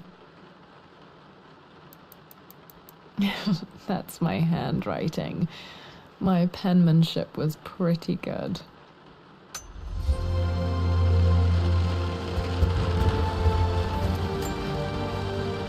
Well, this is a hell of a thing. I met someone tonight quite unexpectedly. But it shouldn't have been, it seems. I've been so buried in my work, so distracted by my latest revelations, I never bothered to notice my surroundings. But there she was, sitting at my table in the library. Her name is Amelia. And apparently she's been studying right next to me. Art history, of all things. I shared some of my research against my better judgment, but I wanted to see how she would respond. And she did not disappoint. I felt as if I was suddenly engaged in a mental game of chess, moving and counter-moving in argument. At one point, that poor old librarian had to shush us as if we were children. I feel so foolish for not having noticed her earlier. She's a brilliant woman who's challenged my ideas for the first time in memory. In truth, I don't know if she's feeling as exhilarated as I am right now, but I dare say our conversation was mutually stimulating. For the first time in a long time, I find myself thinking about something else besides my research. I hope she returns for another round tomorrow. My parents made a good team, challenging each other from the start. Dad would have liked me to go to Oxford, but I insisted on UCL. Yep, looks real. Roth once offered to forge me a fake diploma to show Dad.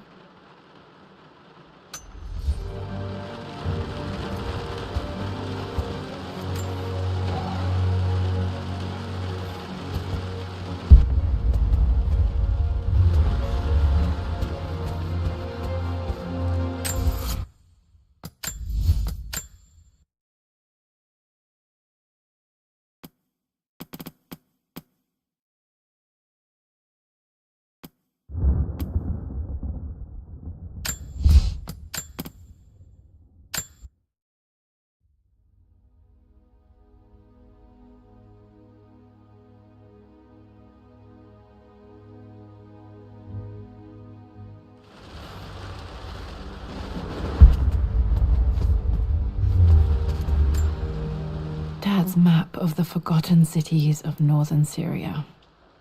He was closer than he knew to finding the Prophet's tomb.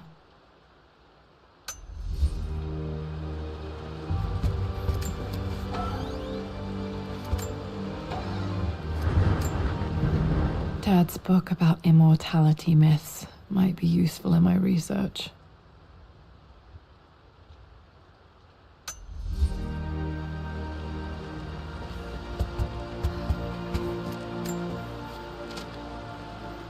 I finally introduced Richard to the family.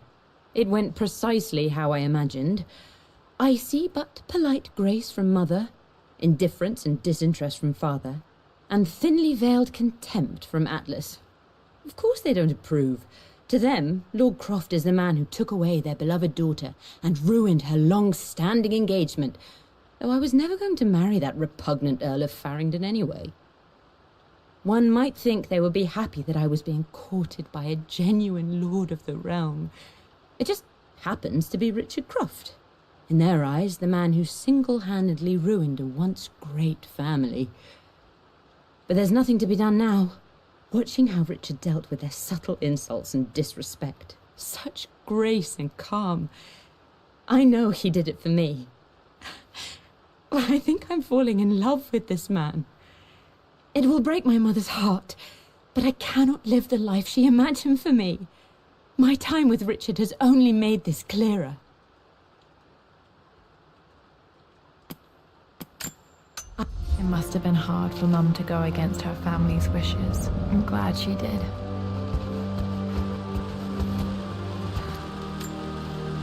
A picture with Dad and Anna. Never liked wearing dresses, but the color was nice.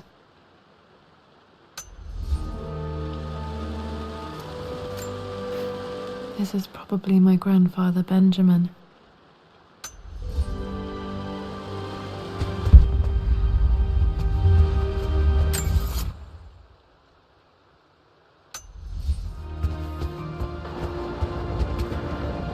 The door to the library.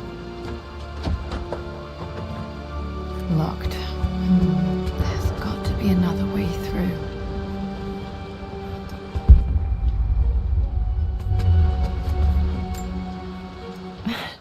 This is the map I made for my first expedition with Dad. It shows a path to the library through the servants' passages.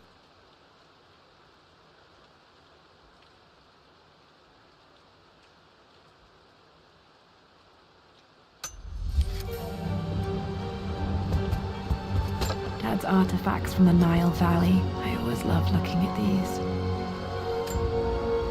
Dad became interested in immortality myths after his expeditions to Egypt.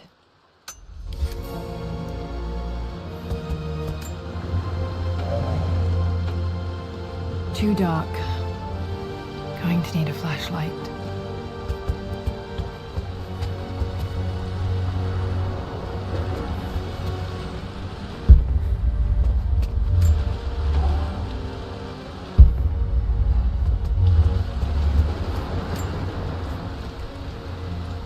Hi, Dad. I've been thinking about Mum lately. I wish I knew more about her. How did you meet? What was she like? Winston told me that she was a brilliant artist.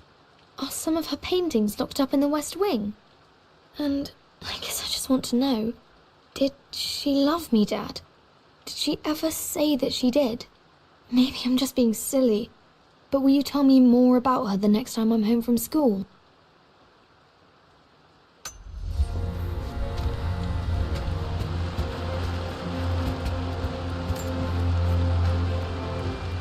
Lara, I've reviewed the report from your therapist. I have to say I was surprised to see a clean bill of health. I somehow doubt you've so easily abandoned your irrational claims. Indeed, where have you been the past few weeks?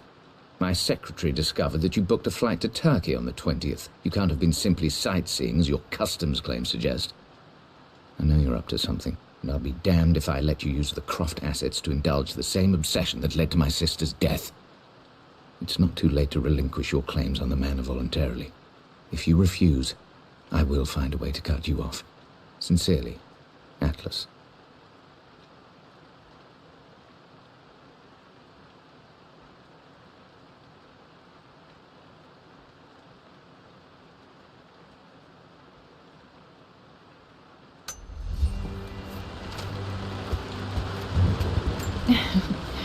Well, hello there, Sir Lancelot. Don't worry, I won't be boring your sword this time.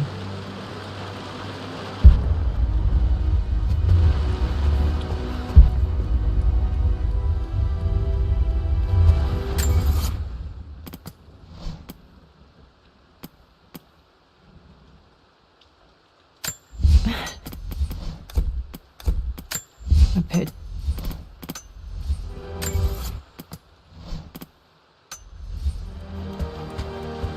The Grand Hall. Always loved playing in here as a kid. This will be one of the first things to fix. A phoenix figurine. I bet this appealed to Dad's idea of immortality, of rising from the ashes and being born anew.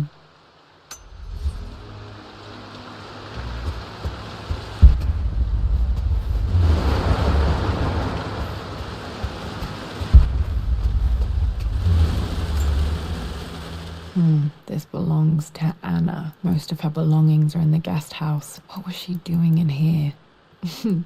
Someone has a sense of humor.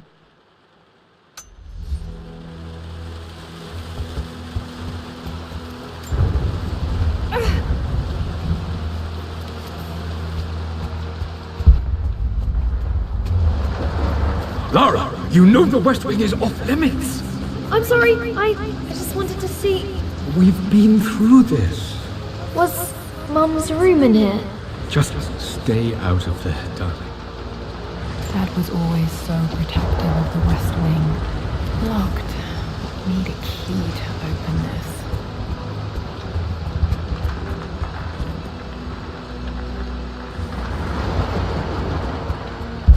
What are you doing sitting there on the floor, Mistress Lara? Looking at the compass, thinking. What about, if I may inquire? Just thinking about discovering faraway places, about finding adventure. I'm sure you will, my lady. You've the soul of an explorer. But don't grow up too fast.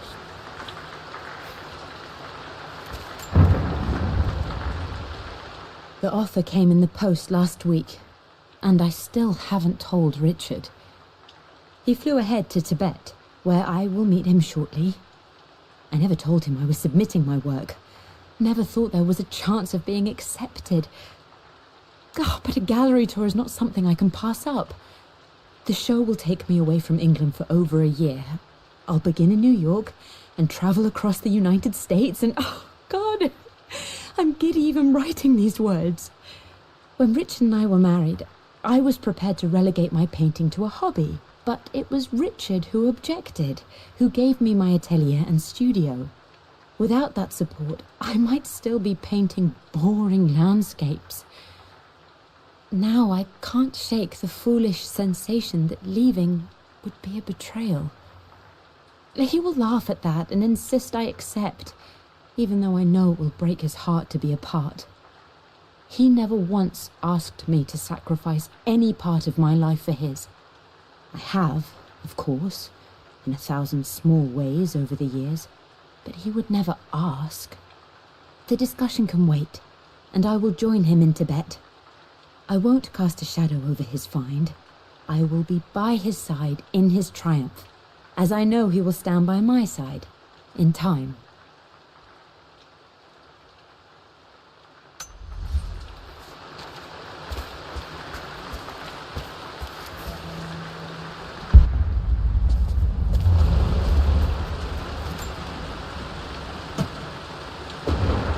Got to remember to pack this for my next trip.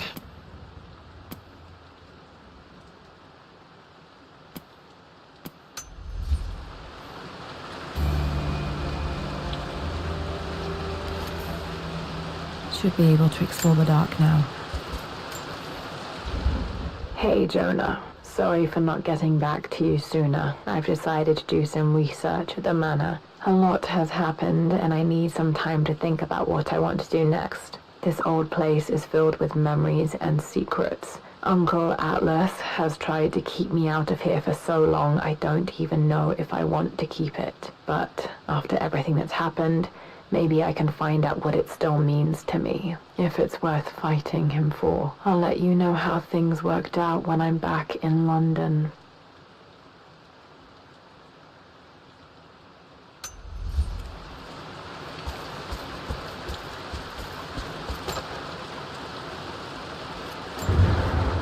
Another one of Dad's immortality artifacts. I think Roth bought this for him from a trader in Greece.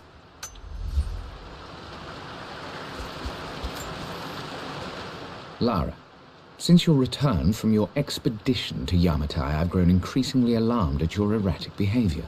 I can only assume you suffered some kind of psychological trauma and are only acting out as a call for help. I want you to know that I hear you, loud and clear. Anna and I agree that it's time for you to be evaluated by a professional. I took the liberty of arranging an introduction to a highly qualified colleague of mine. You should be receiving the details in the post soon. I want to impress upon you the importance of this, Lara. As executor of the estate, it is my duty to see that it is left in capable hands. And if I may be blunt, you're acting like your father when he was at his worst. He nearly lost the manor himself in those days. I'd hate for you to repeat his mistakes. I encourage you to embrace the help I'm offering. Sincerely, your uncle.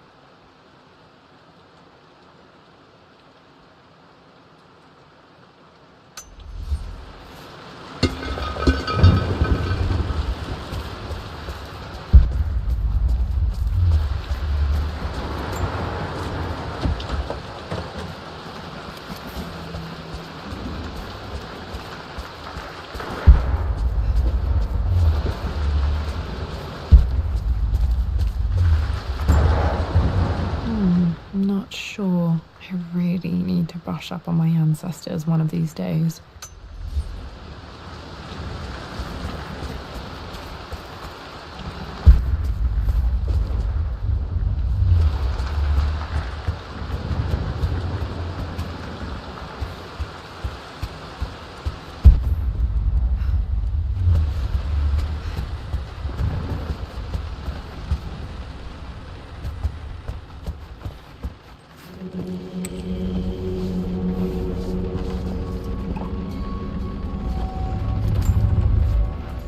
Amelia, the news has reached Mother.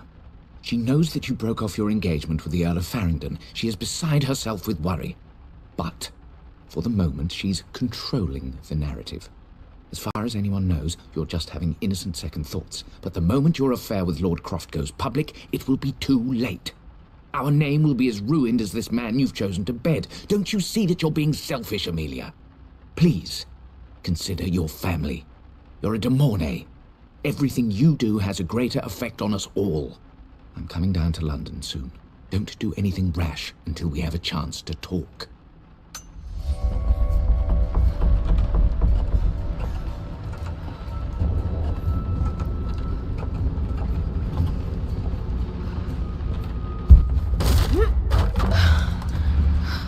Falling apart.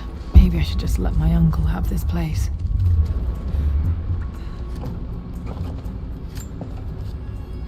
They say a good test of a relationship is how well you travel together. Well, I'd say Amelia and I have passed that test with flying colors. Indeed, these last few months in Egypt have been nothing short of extraordinary. She and Roth get on like old uni chums. In fact, the two have spent more than a few nights drinking and playing cards into the wee hours. Despite her decidedly proper upbringing, Amelia's taken to roughing it more than I ever have. She fits in and connects with the local populace with such amazing empathy. Because of her, I've had a bit of an unexpected breakthrough in my research. She managed to convince an artifact dealer in Old Town to sell me a magnificent and quite unusual Tibetan scroll. From what I can tell, it seems to contain details surrounding an immortality ritual of some sort. I think it's time for me to take the next step with Amelia. In fact, I don't think I can wait any longer. I will ask for her hand tomorrow in the bright Egyptian sun amidst the dust and ruins. I'm not surprised he asked her to marry him as soon as he got the idea.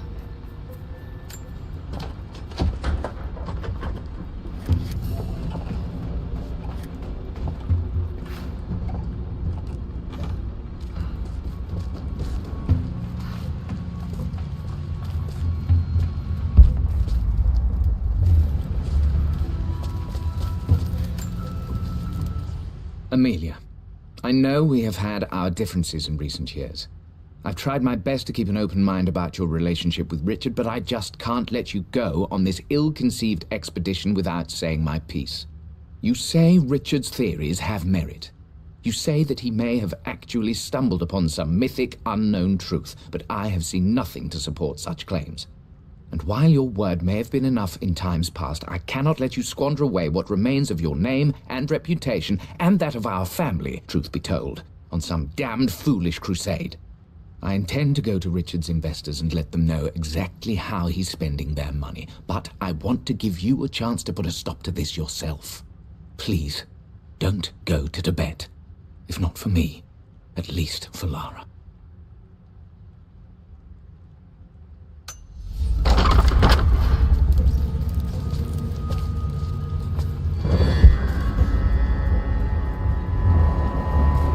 Still just as creepy as I remember.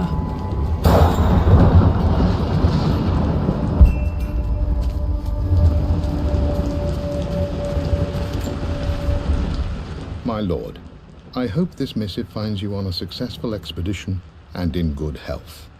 Before I bore you with estate affairs, I wanted to let you know that our little angel has been into some mischief. As always, I indulged her in our usual game of chess. Over the course of the game, she broached the subject of her mother. She's having trouble remembering her now, and wanted to enter her ladyship's atelier, which you sealed off, to play on her mother's piano. It enraged her when she wasn't allowed to go in, of course. For someone so young, she has such strong emotions. Later in the day, she set a trap for me in the walk-in freezer, of all places, and before I knew what was happening, I found myself locked inside. Mrs. Sheffield discovered me an hour later, shivering and somewhat peeved. It took us an additional hour to find Lara in the grounds. I know all her hiding places, of course, but this time she really did not want to be found. Call it years of observation, but I can tell when she's out of sorts. My lord, if I may be so bold, she misses you fiercely. She is lonely for her father. Please consider a call as soon as you are able.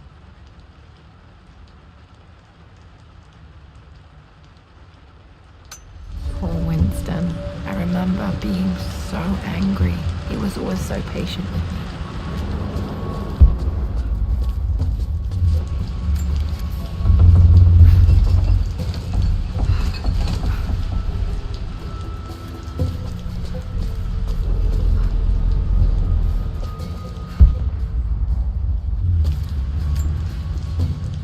I'm at a crossroads now. Good lord, that's such a cliche.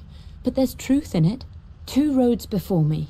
Both present joy and compromise. A life with Richard, adventure, intellectual pursuit, perhaps a new family. But also a man obsessed with something I cannot understand.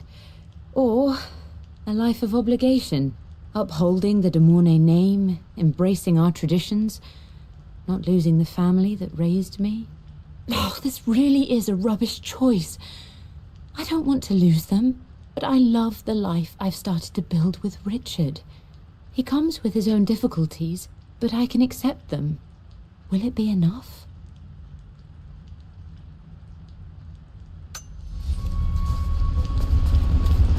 King to Queen 1. I'm going to win this time, Winston. Clever girl. But you should know by now, winning isn't everything. Queen to King's Bishop 6. Check. Easy for you to say. You always win. Knight takes queen. What I mean to say is try to enjoy the journey, Lara. Don't rush to victory. Bishop to King 7. I know, Winston. I just want... Oh no! I didn't even see that! You should also know by now, I'm not to be trifled with on this board, young lady. Mate. Oh, I am going to win. Someday. I would play chess with our old butler Winston on this board. Never could beat him. I always chose white. Maybe if I let him go first once in a while, I might have won.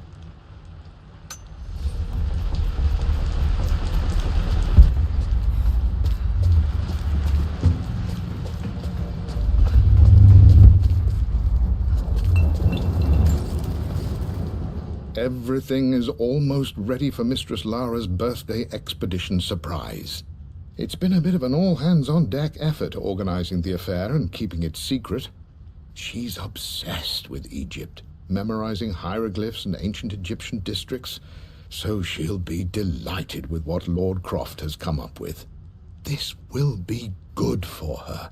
She's been acting up of late, but I know she's just craving more of her father's attention. He's been so buried in his research. It'll be a nice moment for the two of them to reconnect. And I do believe he needs it as much as she does.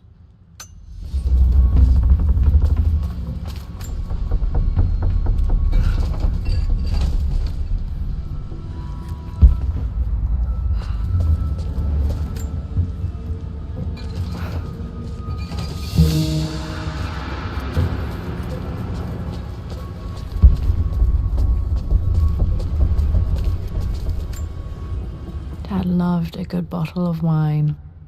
I can still smell his favorite Bordeaux.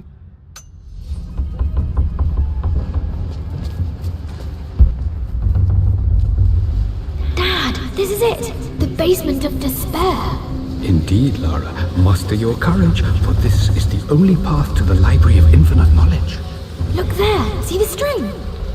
An ancient Egyptian tripwire. The Keepers of Knowledge want none to disturb their treasures. We must tread carefully. Let me lead. I know how to spot all the traps. I'm sure you do, my darling. Lead on!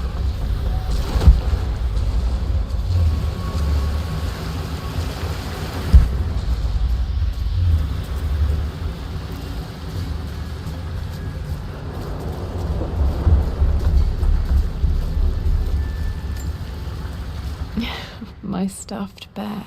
I couldn't have a tomb without a mummy.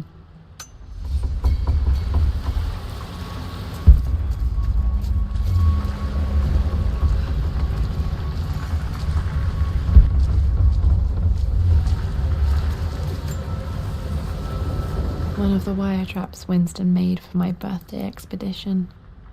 Winston used my hair ribbons to make this. He and Dad put a lot of work into this birthday surprise.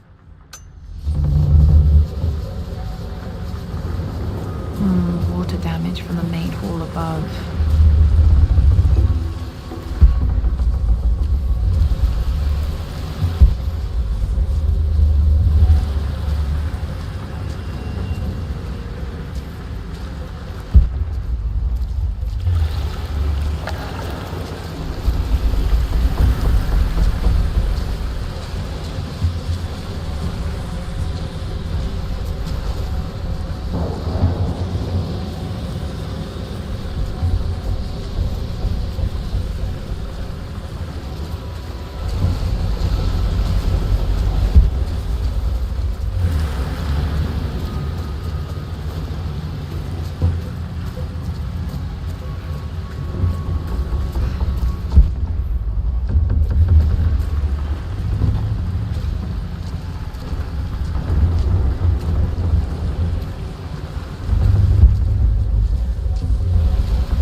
This bust of Anubis was from Dad's Egyptian collection. He must have put it down in the basement for our little expedition.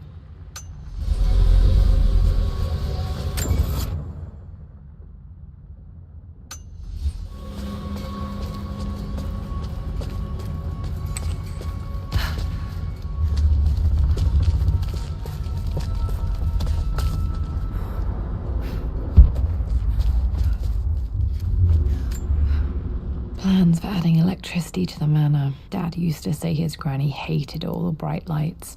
There's a missing page.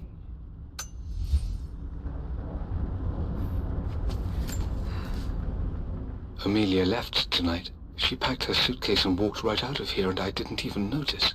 Like those days in the Oxford Library before we even met.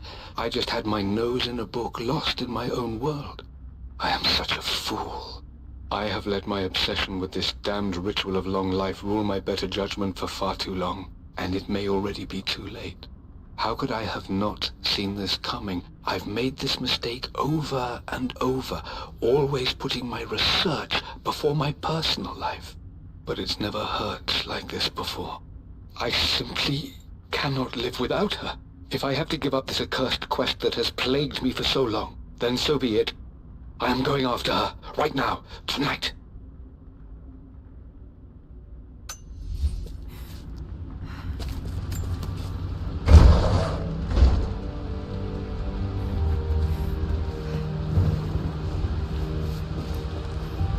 Okay, Dad's ledger has to be in here somewhere.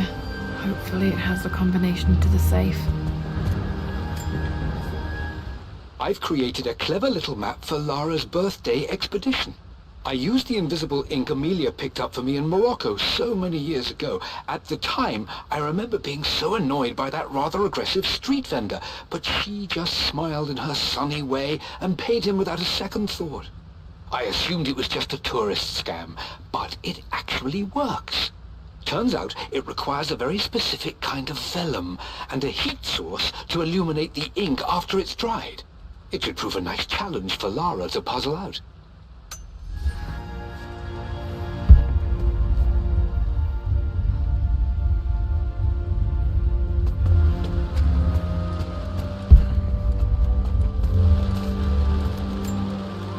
One of Winston's notes. He always hid sweets for me to find.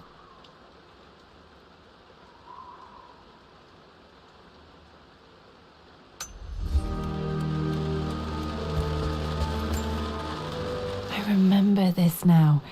Each district in ancient Egypt had a symbol and a number. I always preferred these symbols to the actual number hieroglyphs.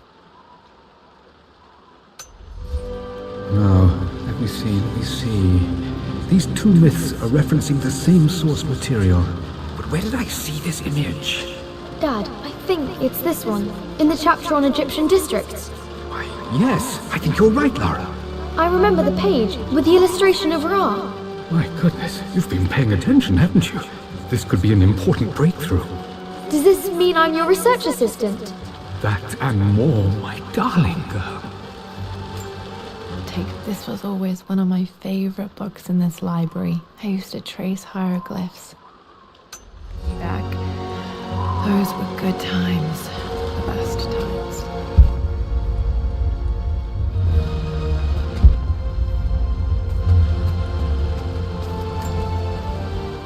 I've reached the monastery. As Roth predicted, it was hidden deep in the Himalayas. And now that I'm standing on these high stone walls, I am overwhelmed by the sheer beauty of the mountains that surround me. It is simply breathtaking. But what adds to their spiritual majesty is the truth of this place.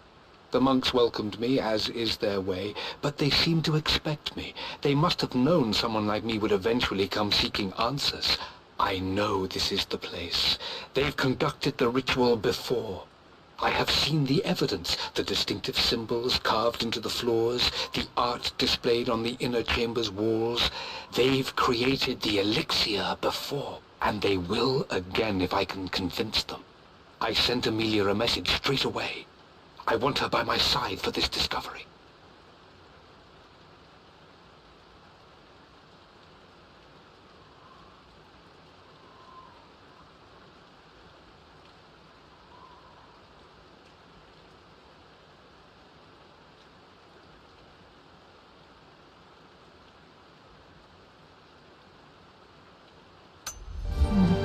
Looking for an elixir. Was it the elixir of life?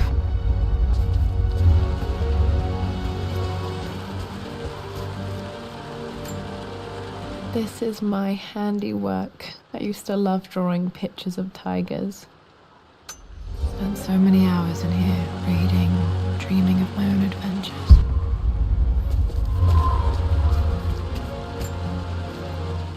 For God's sake, memorize the combination, you fool. Lara's expedition treasure, my favorite painting by Emilia, the day of our wedding anniversary. Okay, got to find those objects to figure out the combination to the safe. Dad's lighter. I don't remember him ever using it, though. The Croft family crest and initials, PC. I wonder if this belonged to my grandfather.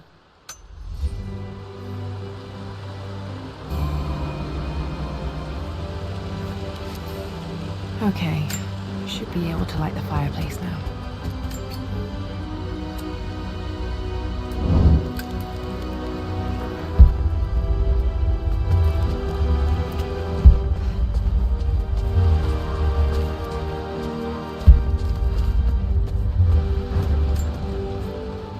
I always accepted that Richard's rather unorthodox research was just something I had to live with. But this time, the thrill of discovery has taken hold of me. I never imagined I could be drawn in this way. Richard cabled to tell me he's found the monastery. The symbol we deciphered in the scroll was the key to its location. I don't know if I honestly believe that this will lead to the fabled elixir of life, but I can't help but feel that a great secret awaits us there. My brother was threatening to shut down the expedition, but I managed to talk him down for the time being. Now I am going to meet Richard. I would bring Lara if I could, but she's still too young.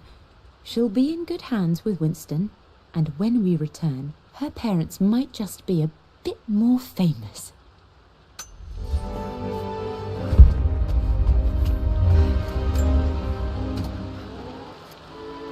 This music is familiar. It's beautiful. It appears Sir Reginald's helmet fell off. Or didn't I put it back properly?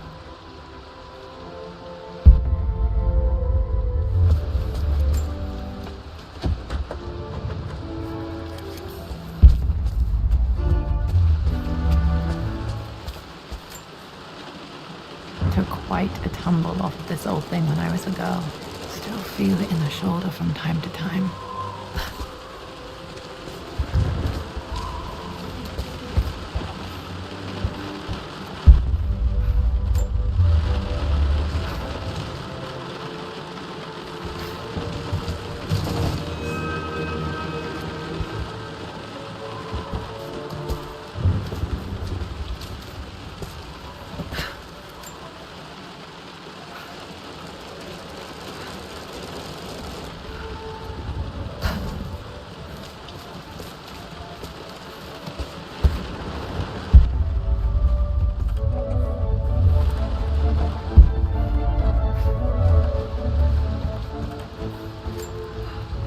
Blank, except for the image of a key. I remember this map now. It leads to the master key, but we made it with a special kind of invisible ink. It could only be seen with the heat of a fire. I think I stashed one of Winston's master keys in here when I was a kid.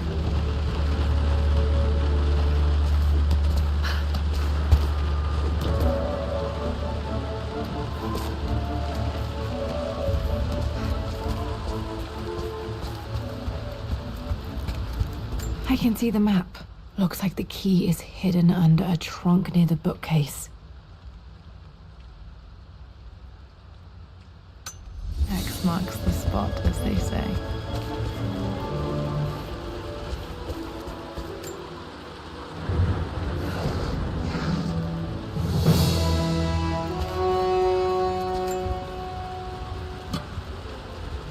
The master key. This should get me into the West Wing.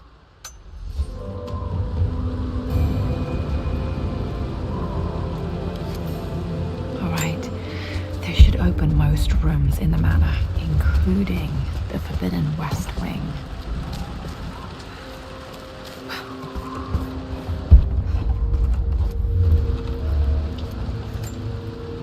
This picture was taken in the library. 1820 additions to the main hall in progress.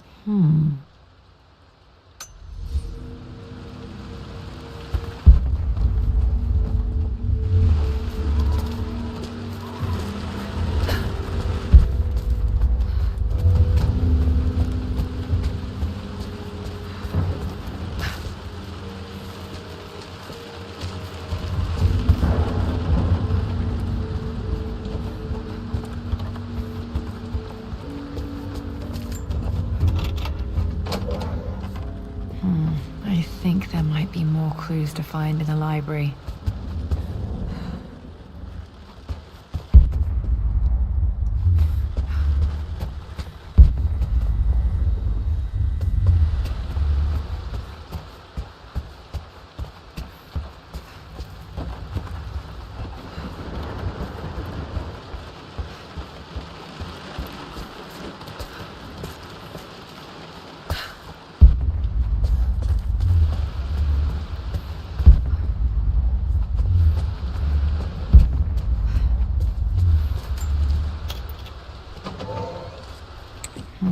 I think there might be more clues to find in the library.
I think there might be more clues to find in the library.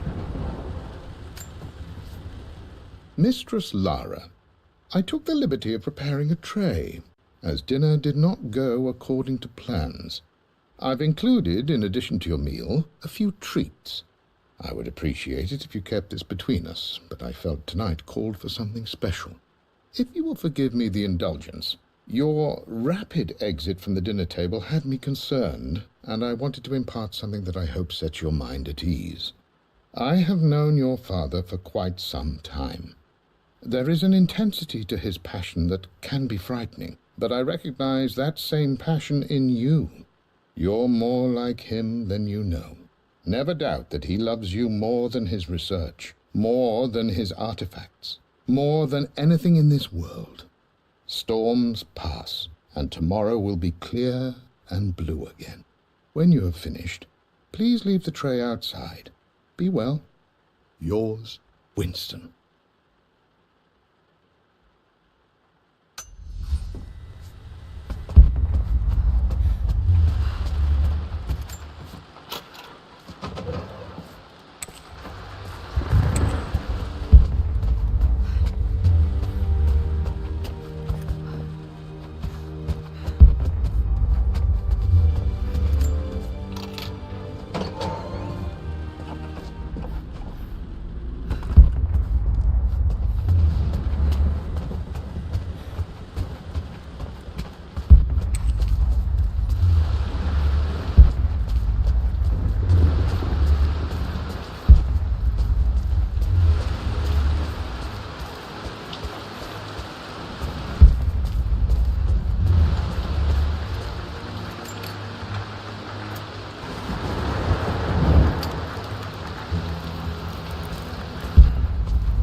With Amelia gone, the manor is a different place.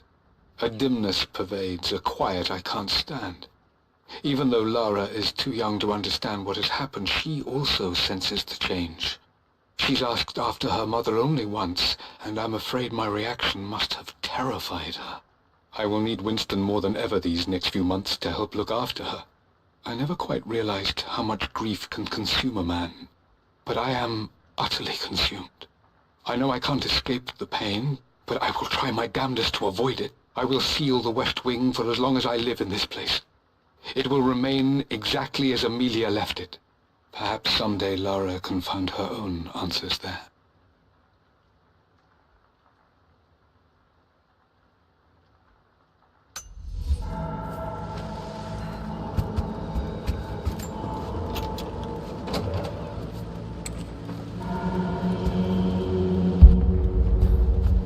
After everything Atlas has done, how could you tell him about the expedition?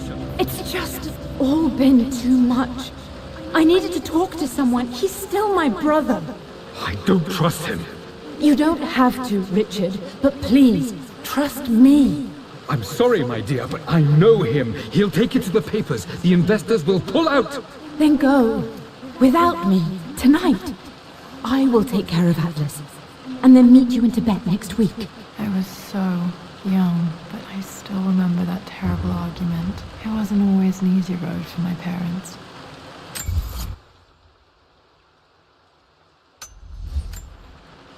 I think this was Dad's pocket watch. Looks like it stopped precisely at midnight.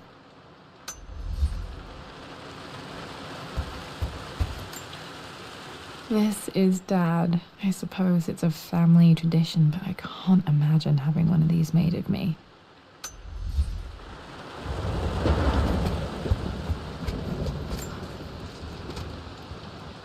I believe it took this trip to push me over the edge.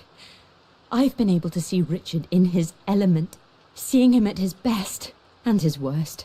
I've experienced the purity and chaos of his passion, and I came to realize I want his passion in my life, every day. So it's done. Richard wanted to wait another 4 days until my birthday, but I wouldn't have it. Once I make a decision, I prefer to get on with it. So we found a small chapel in Luxor that was just right. And with Roth and the others at our side, we married as the sun set over this remarkable land. Mother will never forgive me. Atlas will forever resent me. But I don't care anymore. I'm free of De Mornay obligations, free to pursue my own passions and live my life surrounded by those who will encourage and challenge me. I'm excited for the future, whatever it may bring. Tomorrow, Richard and I return home to London as the Crofts, forging our path together.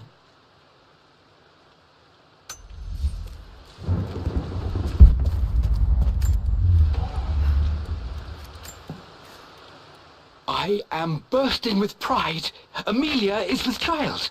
It is amazing how everything in life can change with such a simple event.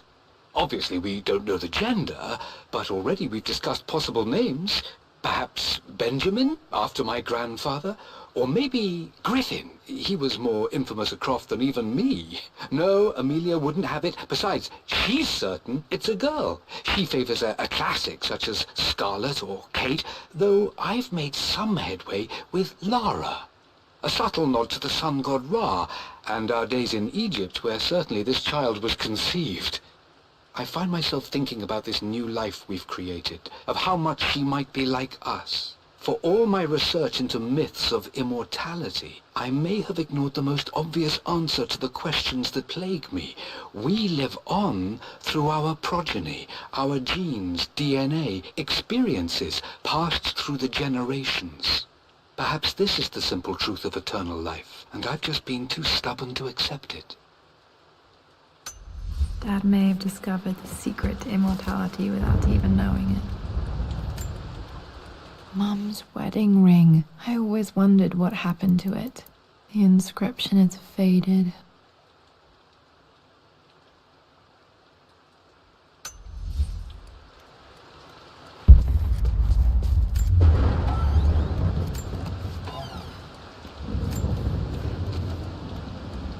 Amelia would not have approved.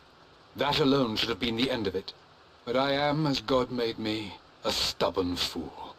I locked all the West Wing's doors, and I shall not open them again until either my life or my obstinacy comes to an end.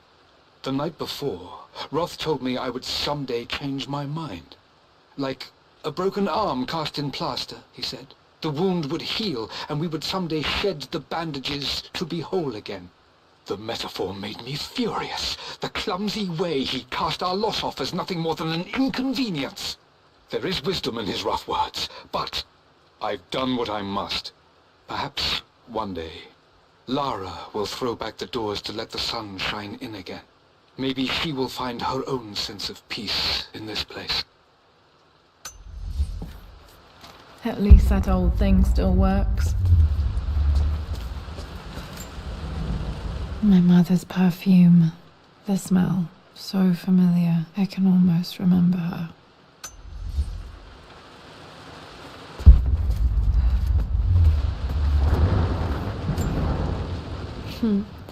Mum, on her wedding day, she looks so beautiful. There's a date, October something. Damn, the number is faded. Their anniversary was in October. But which day? I can't believe I don't know this. There's got to be another clue somewhere. I remember this. Dad gave it to Mum on her birthday. October 13th, Mum's birthday.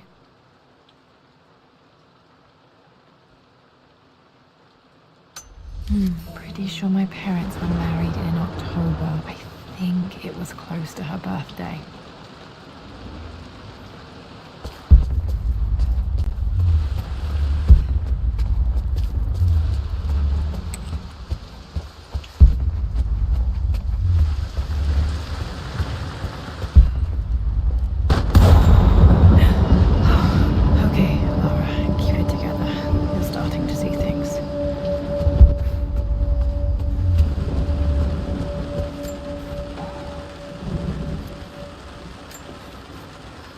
My lord, we all hope your work was well received at the conference and look forward to your return. As is so often the case with these missives, I wanted to call your attention to an incident involving our little angel. It seems that Lara has been the subject of some ridicule amongst the other girls at school. From what I can gather, some of the other young ladies were teasing her for being too much of a tomboy. You know how Lara can get when pushed into a corner. Let's just say they won't be bothering her again. But I do think their words have had an effect. I believe Lara has been missing her mother lately. She's begun to worry that she isn't like the other girls. And having grown up with only a father, it shouldn't come as a surprise that she has trouble relating to them. I wonder if this new friend of yours, Anna, is it? Perhaps she might prove a welcome influence. It might be worth bringing her to the manor to meet Lara. In any case, I'll let you decide the proper time to do that. Please travel home safely. Yours, Winston. Mum's atelier. Dad sealed it soon after she died. Untouched for years, exactly as she left it.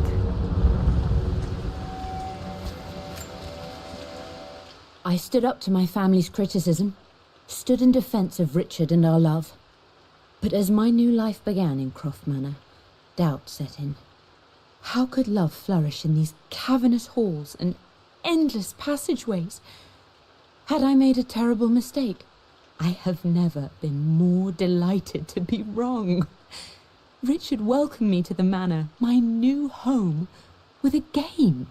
It was a clue, written in jumbled words from 5 different languages, but it pointed the way forward. The next clue was a seemingly blank piece of parchment in the kitchen, where the heat of a candle revealed a message written in lemon juice. I followed each step, grinning like a child as I solved his riddles and chased the trail to its end. A white cloth stretched out on the lawn where a picnic was laid out. We laughed and ate, and my doubt vanished with the last of the morning mist. Love can and will endure.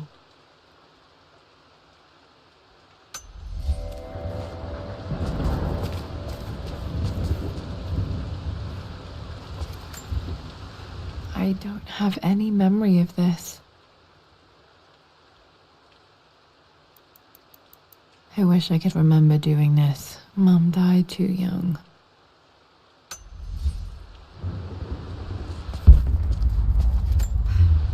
Mum with me as a baby. I've never seen this. Hard to believe I was ever that small.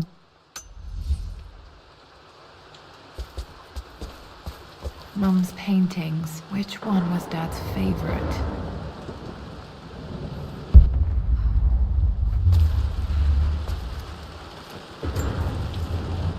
I returned home this afternoon to collect the last of my paintings.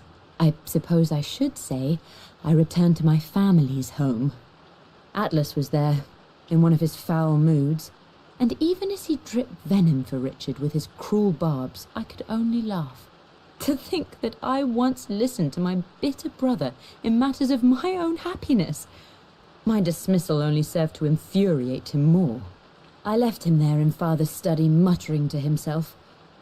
On the drive back, as Winston took a longer route through the country, I looked through my paintings, Richard's favourite one among them, a simple abstract with blocks of red.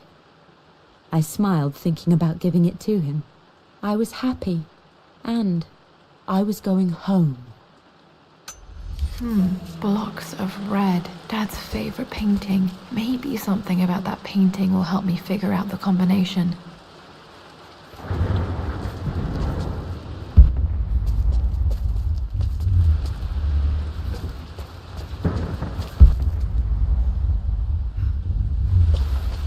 You've almost got it, darling. Here, let me show you. Like this, see? Well done, Lara. Well done. I wonder how my life would have been different as she lived.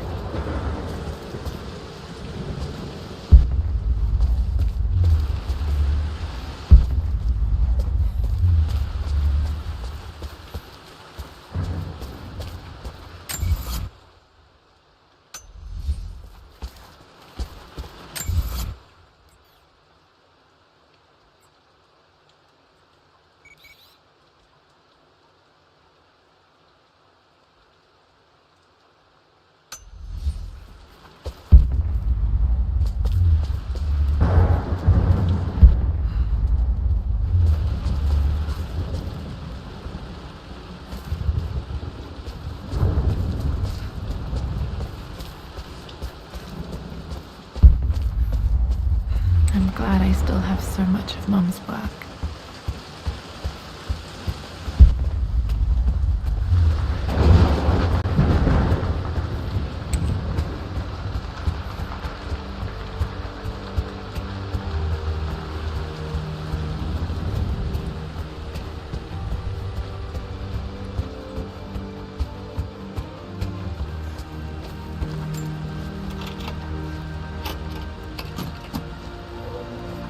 The Pharaoh's crown from my birthday treasure hunt.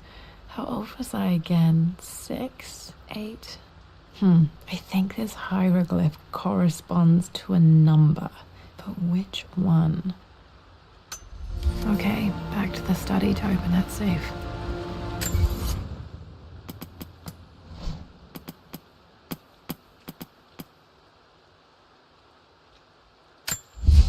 I returned home this afternoon. For God's sake, Mem. I believe it took this trip to push me over the edge. I've been able to...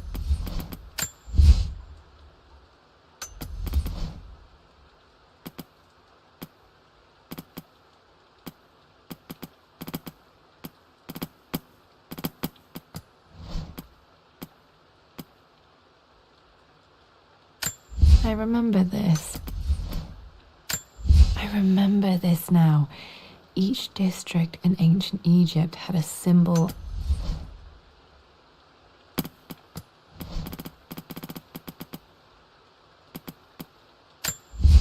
For God's sake, memorize the combination, you fool. Lara's...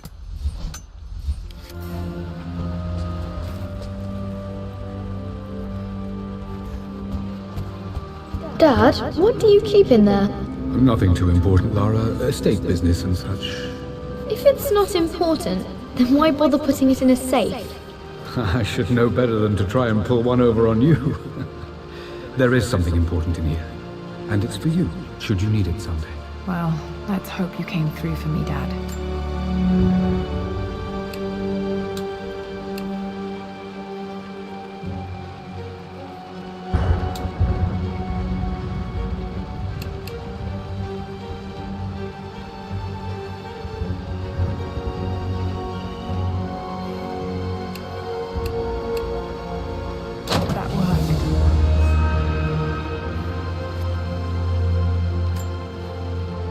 Me happy to know that Dad kept us safe. No, that's not what I'm looking for. I am numb.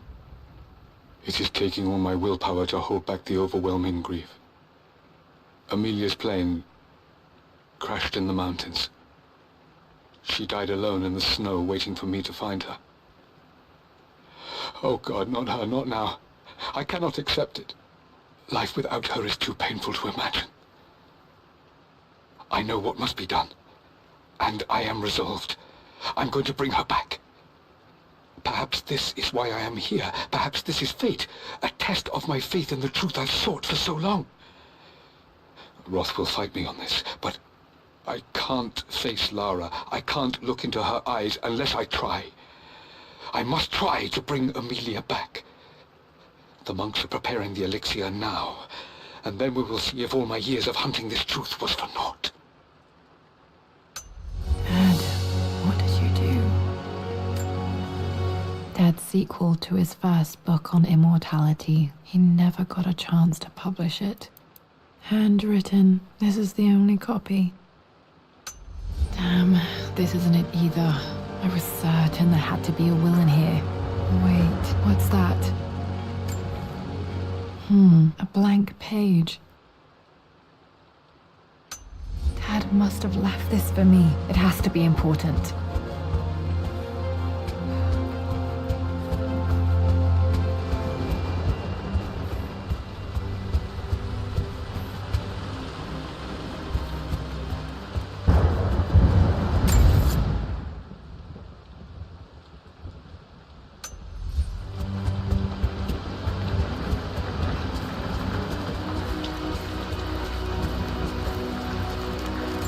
Hidden message. What are these strange marks? They have to be some kind of clue.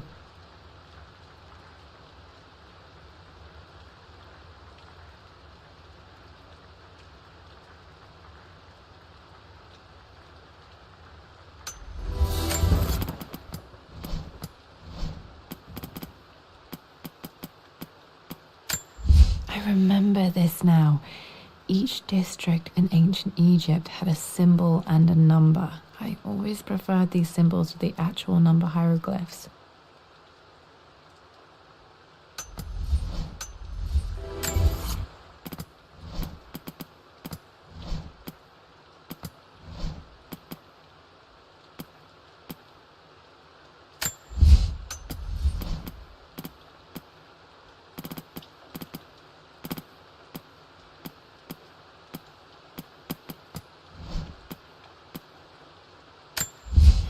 A blank page. A hidden message.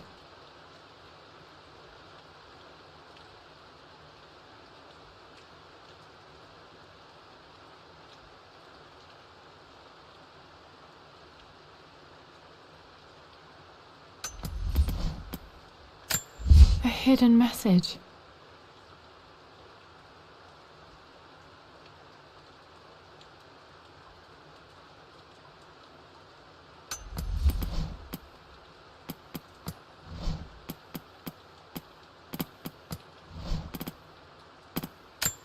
I remember this now.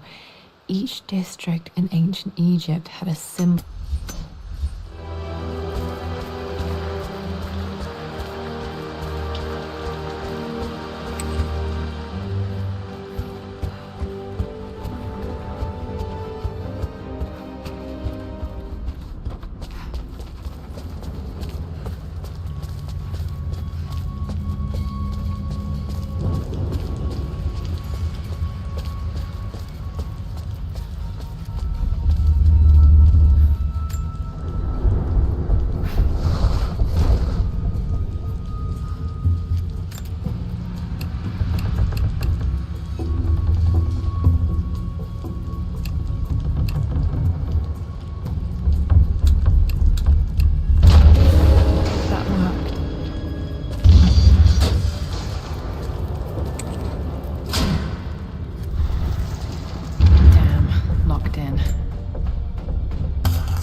Did this open the secret door from the inside? Hope I'm not trapped in here.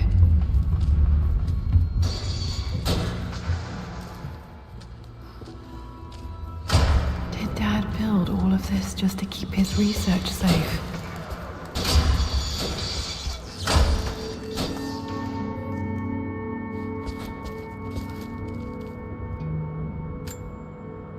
Dad's Tibetan scroll. I remember he used to pore over this late into the night.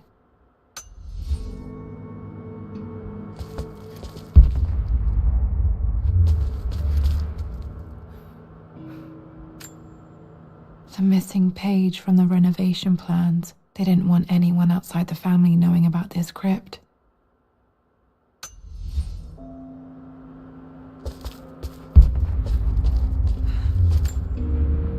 This was part of a set of statues Dad found in China. He thought it was linked to the Temple of Xian. Perhaps I should look into it someday.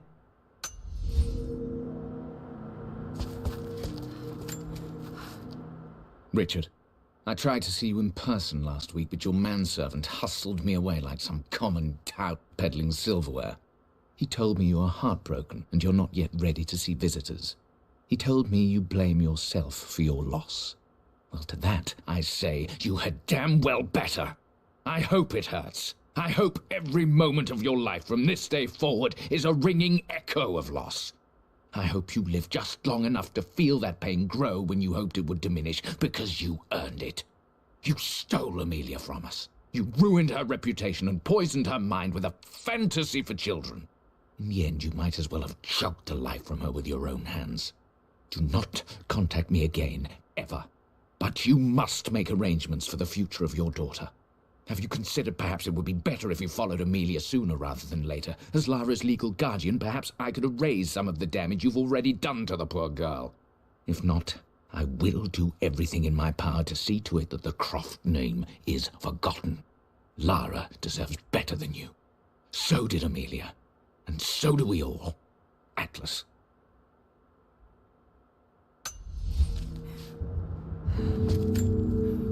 Dad's collected knowledge. There must be so many secrets hidden in here.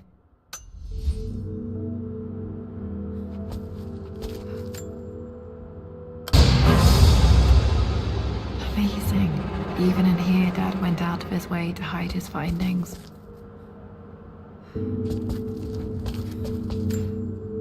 There's an inscription. This is the Croft universe. Our knowledge is to the east, our respite to the west. Our future is to the south, our past is to the north. Our past to the north. Could there be something else beneath the manor?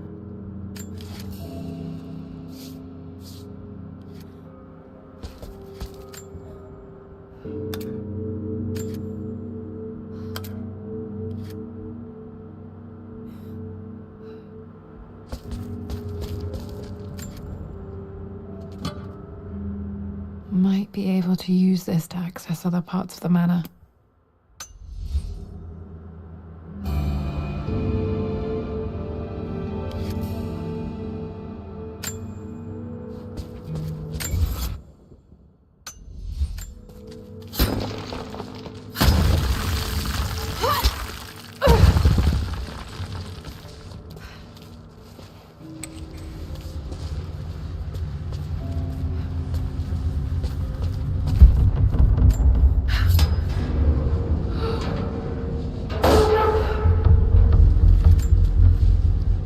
Hi, Dad. So I know I only just returned to school, but when can I come out to the dig site again? It's just so boring here. We're doing all the stuff I already read last summer. I always end up staring out the window and thinking about our expeditions, and then I'm yelled at for daydreaming. I promise I'll be good and not disturb you and just work wherever you tell me. I just miss it, Dad.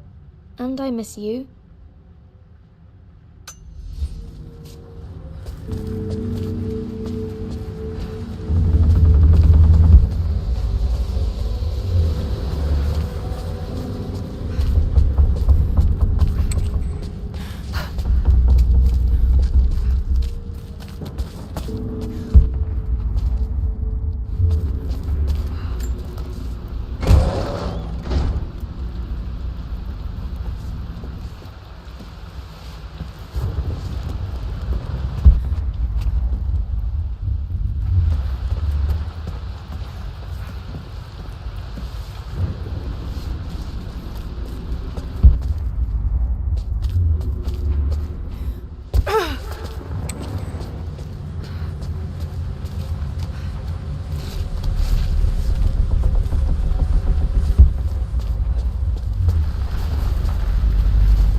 Lord Croft is resolved to seal the west wing of the manor. I try to talk sense into him, but he will not be swayed. And to make matters worse, I believe his experiences in Tibet have only further fueled the fire of his obsession. He's now up at all hours in his study, researching God knows what. And poor Lara, she is so confused. too young to understand the tragedy that has befallen this great house. My dearest hope is that Lord Croft will emerge from his grief and embrace fatherhood and the love of his daughter.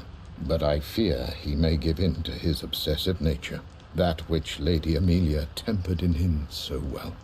In any case, I will be a rock for young Lara. She will never sense tragedy and sorrow in me, only the love and support she deserves.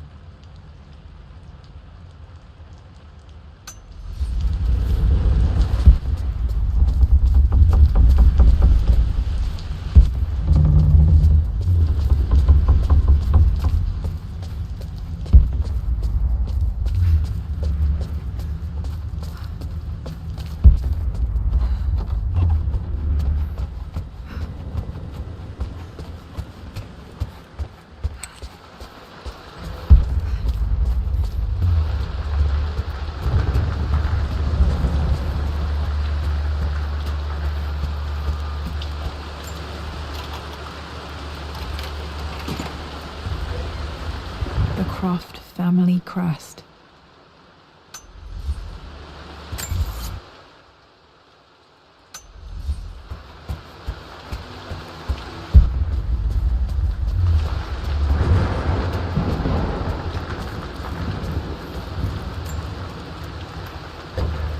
Our knowledge is to the east, our respite to the west. Our future is to the south, our past is to the north.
Incredible. This crypt was here all along.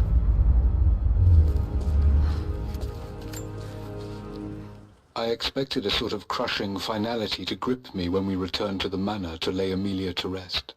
Indeed, once the last of my funereal duties were performed, I fully believed that I would crumple to the ground next to her and expire, not from grief, but succumbing to the terrible exhaustion of the last few weeks. Instead, as the mausoleum stones slid into place, I felt a sort of peace and energy. One that I confess caught me entirely off guard. This was not the terminus of our story, and I was a fool to think so. Her body may be gone, but her spirit still resides here, in the manor, in me, in Lara. Her soul is forever twined with mine, and death is just a momentary interruption. I walked out of that cold quiet into a sunlight that burned my eyes, and I have never been more sure. Death is not the end, and there is work yet to do.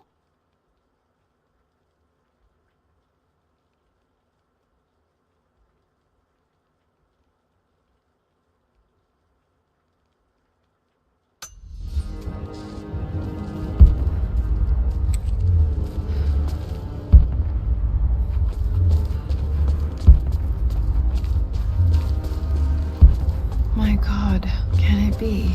Dad, you did bring her home.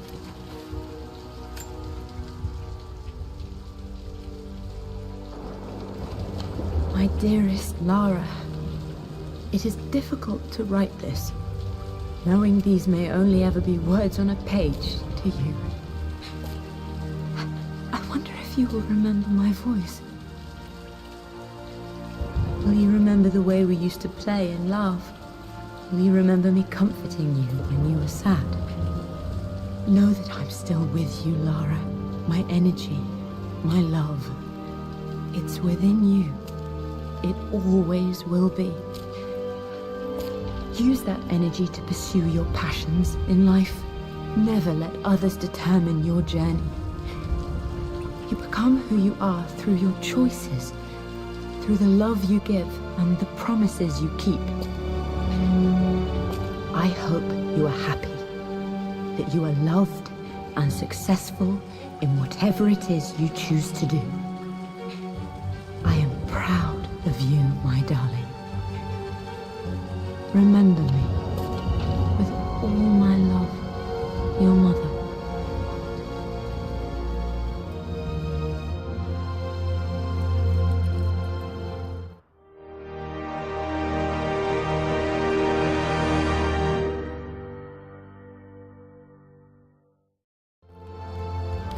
What's this? A letter.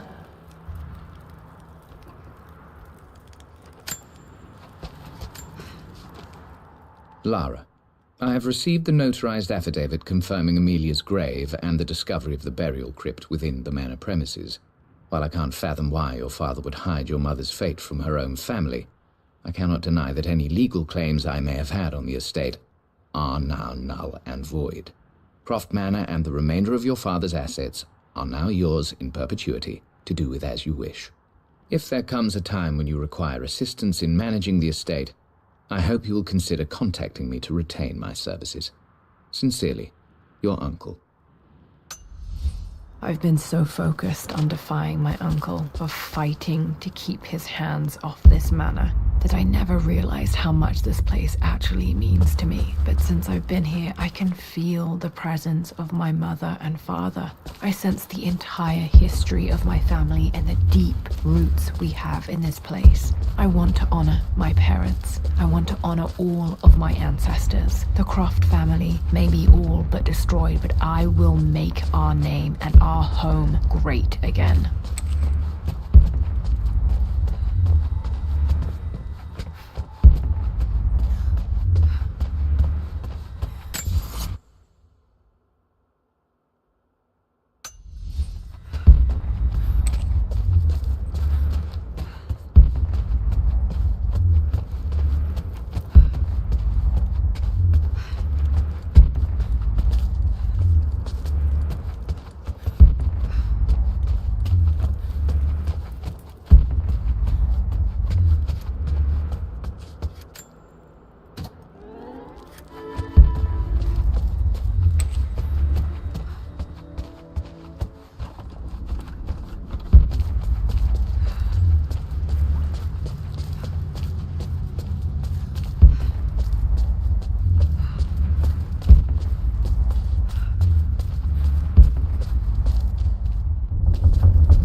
My love, it is silent, so peacefully silent now. Even after the madness and chaos of the crash, I can't help but still wonder at the beauty of these mountains. I understand the magic that drew you here. Please know that I feel no pain in this moment, only immense sadness. Sadness that I couldn't see your smiling face once more. That I'll never meet the wonderful woman that our daughter will become. There is so much to say, but I'm tired. The sun is setting. The cold of night will overwhelm me. I know I will fall asleep soon, and likely never again awaken in this world. I'm scared. Richard, what lies beyond? You know I've always struggled with faith, so I'm holding on to yours for now. I'm holding on as best I can, my love. Become the father Lara deserves. know that I will live on in her.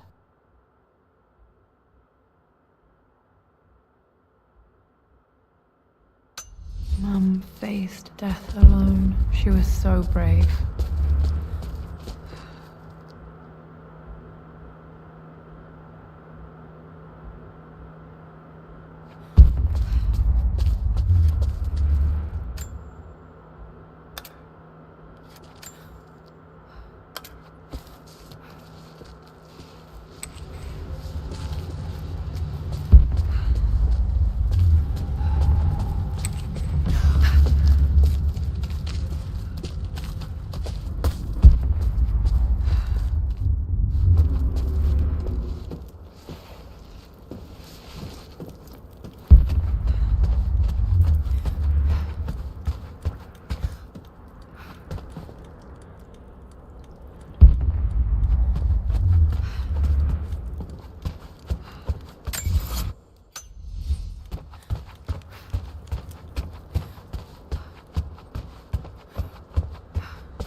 This was for a show in London of Mum's work.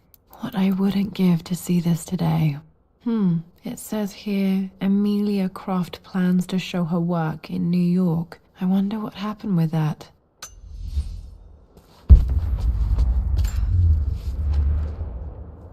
Lara arrived tonight, though not without a bit of drama, but all is well. She's a healthy, beautiful baby. I've never seen Richard so happy. I'm sure he'll be celebrating with his favorite whiskey tonight. It's calm and peaceful now. Just the gentle sound of the rain and the small, sleeping breaths of this new life I hold in my arms. Lara Croft, my darling daughter. It's hard to put into words this feeling I have. We share a connection, something I never expected. A love so powerful and pure. Someday you'll feel it too. No matter where you go or where you find your place in this world, we will always have this connection.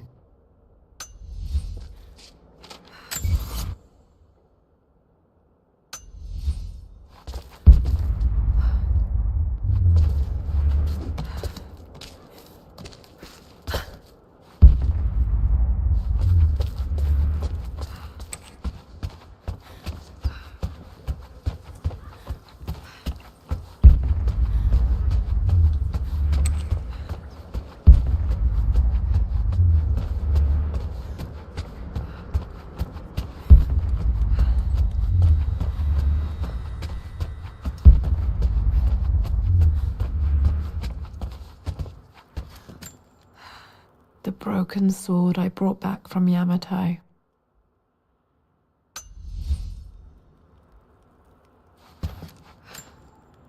The Atlas, such an amazing piece of craftsmanship.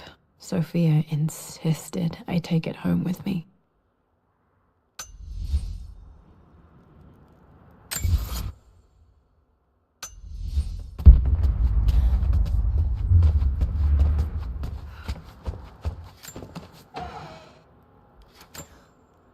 One of Dad's Yoruba masks, a gift from a friend he met on an expedition in Nigeria.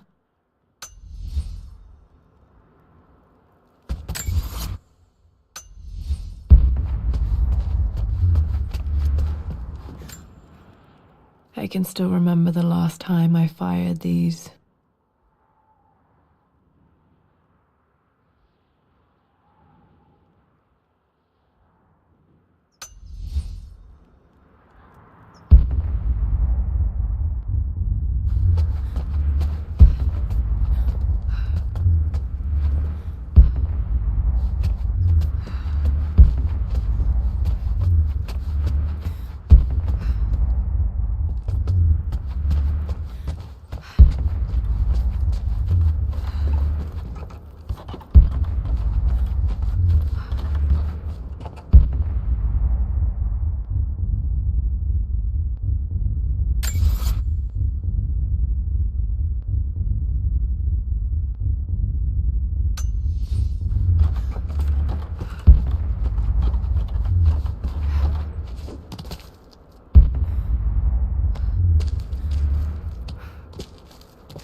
It's over. I have done all that I could, and my Amelia is still cold and dead. Roth first scowled at my designs. Then he pleaded with me not to go through with the ritual. Not because he feared it might work, but because he feared what I might do when it failed. And it has failed. There is no doubt in that. I prepared everything according to my research. When I dropped the stone into the elixir and held it to her lips, I thought for the barest moment that it had worked. The hour was midnight, and my pocket watch stopped inexplicably. There was a charge in the air like the moment before a lightning strike. For a heartbeat, I imagined that my life was being drawn from me, as one empties a glass in order to be poured back into Amelia. I would have welcomed death if the last thing I saw were her eyes, clear and alive again. But the moment passed. Amelia is still dead, and I was no Orpheus. We will return to the manor and lay her to rest. I owe her that much.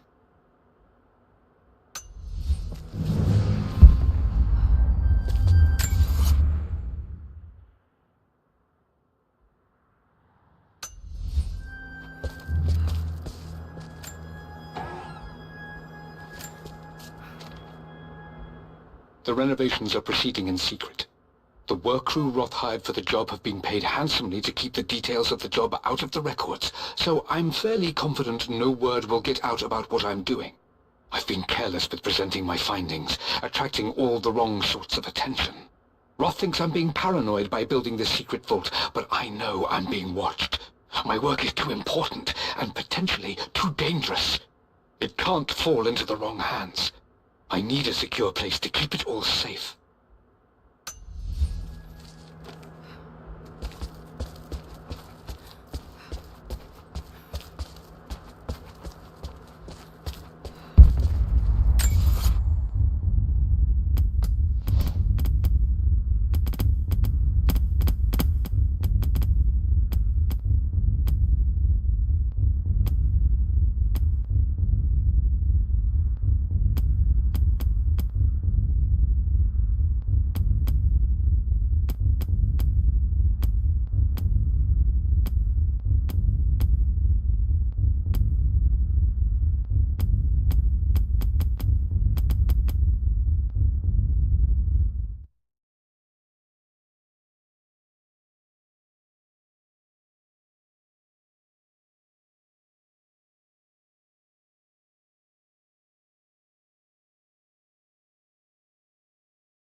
My great-grandmother Rose, nicknamed the Golden Rose for her perfect reputation. I wonder what she would have thought of me.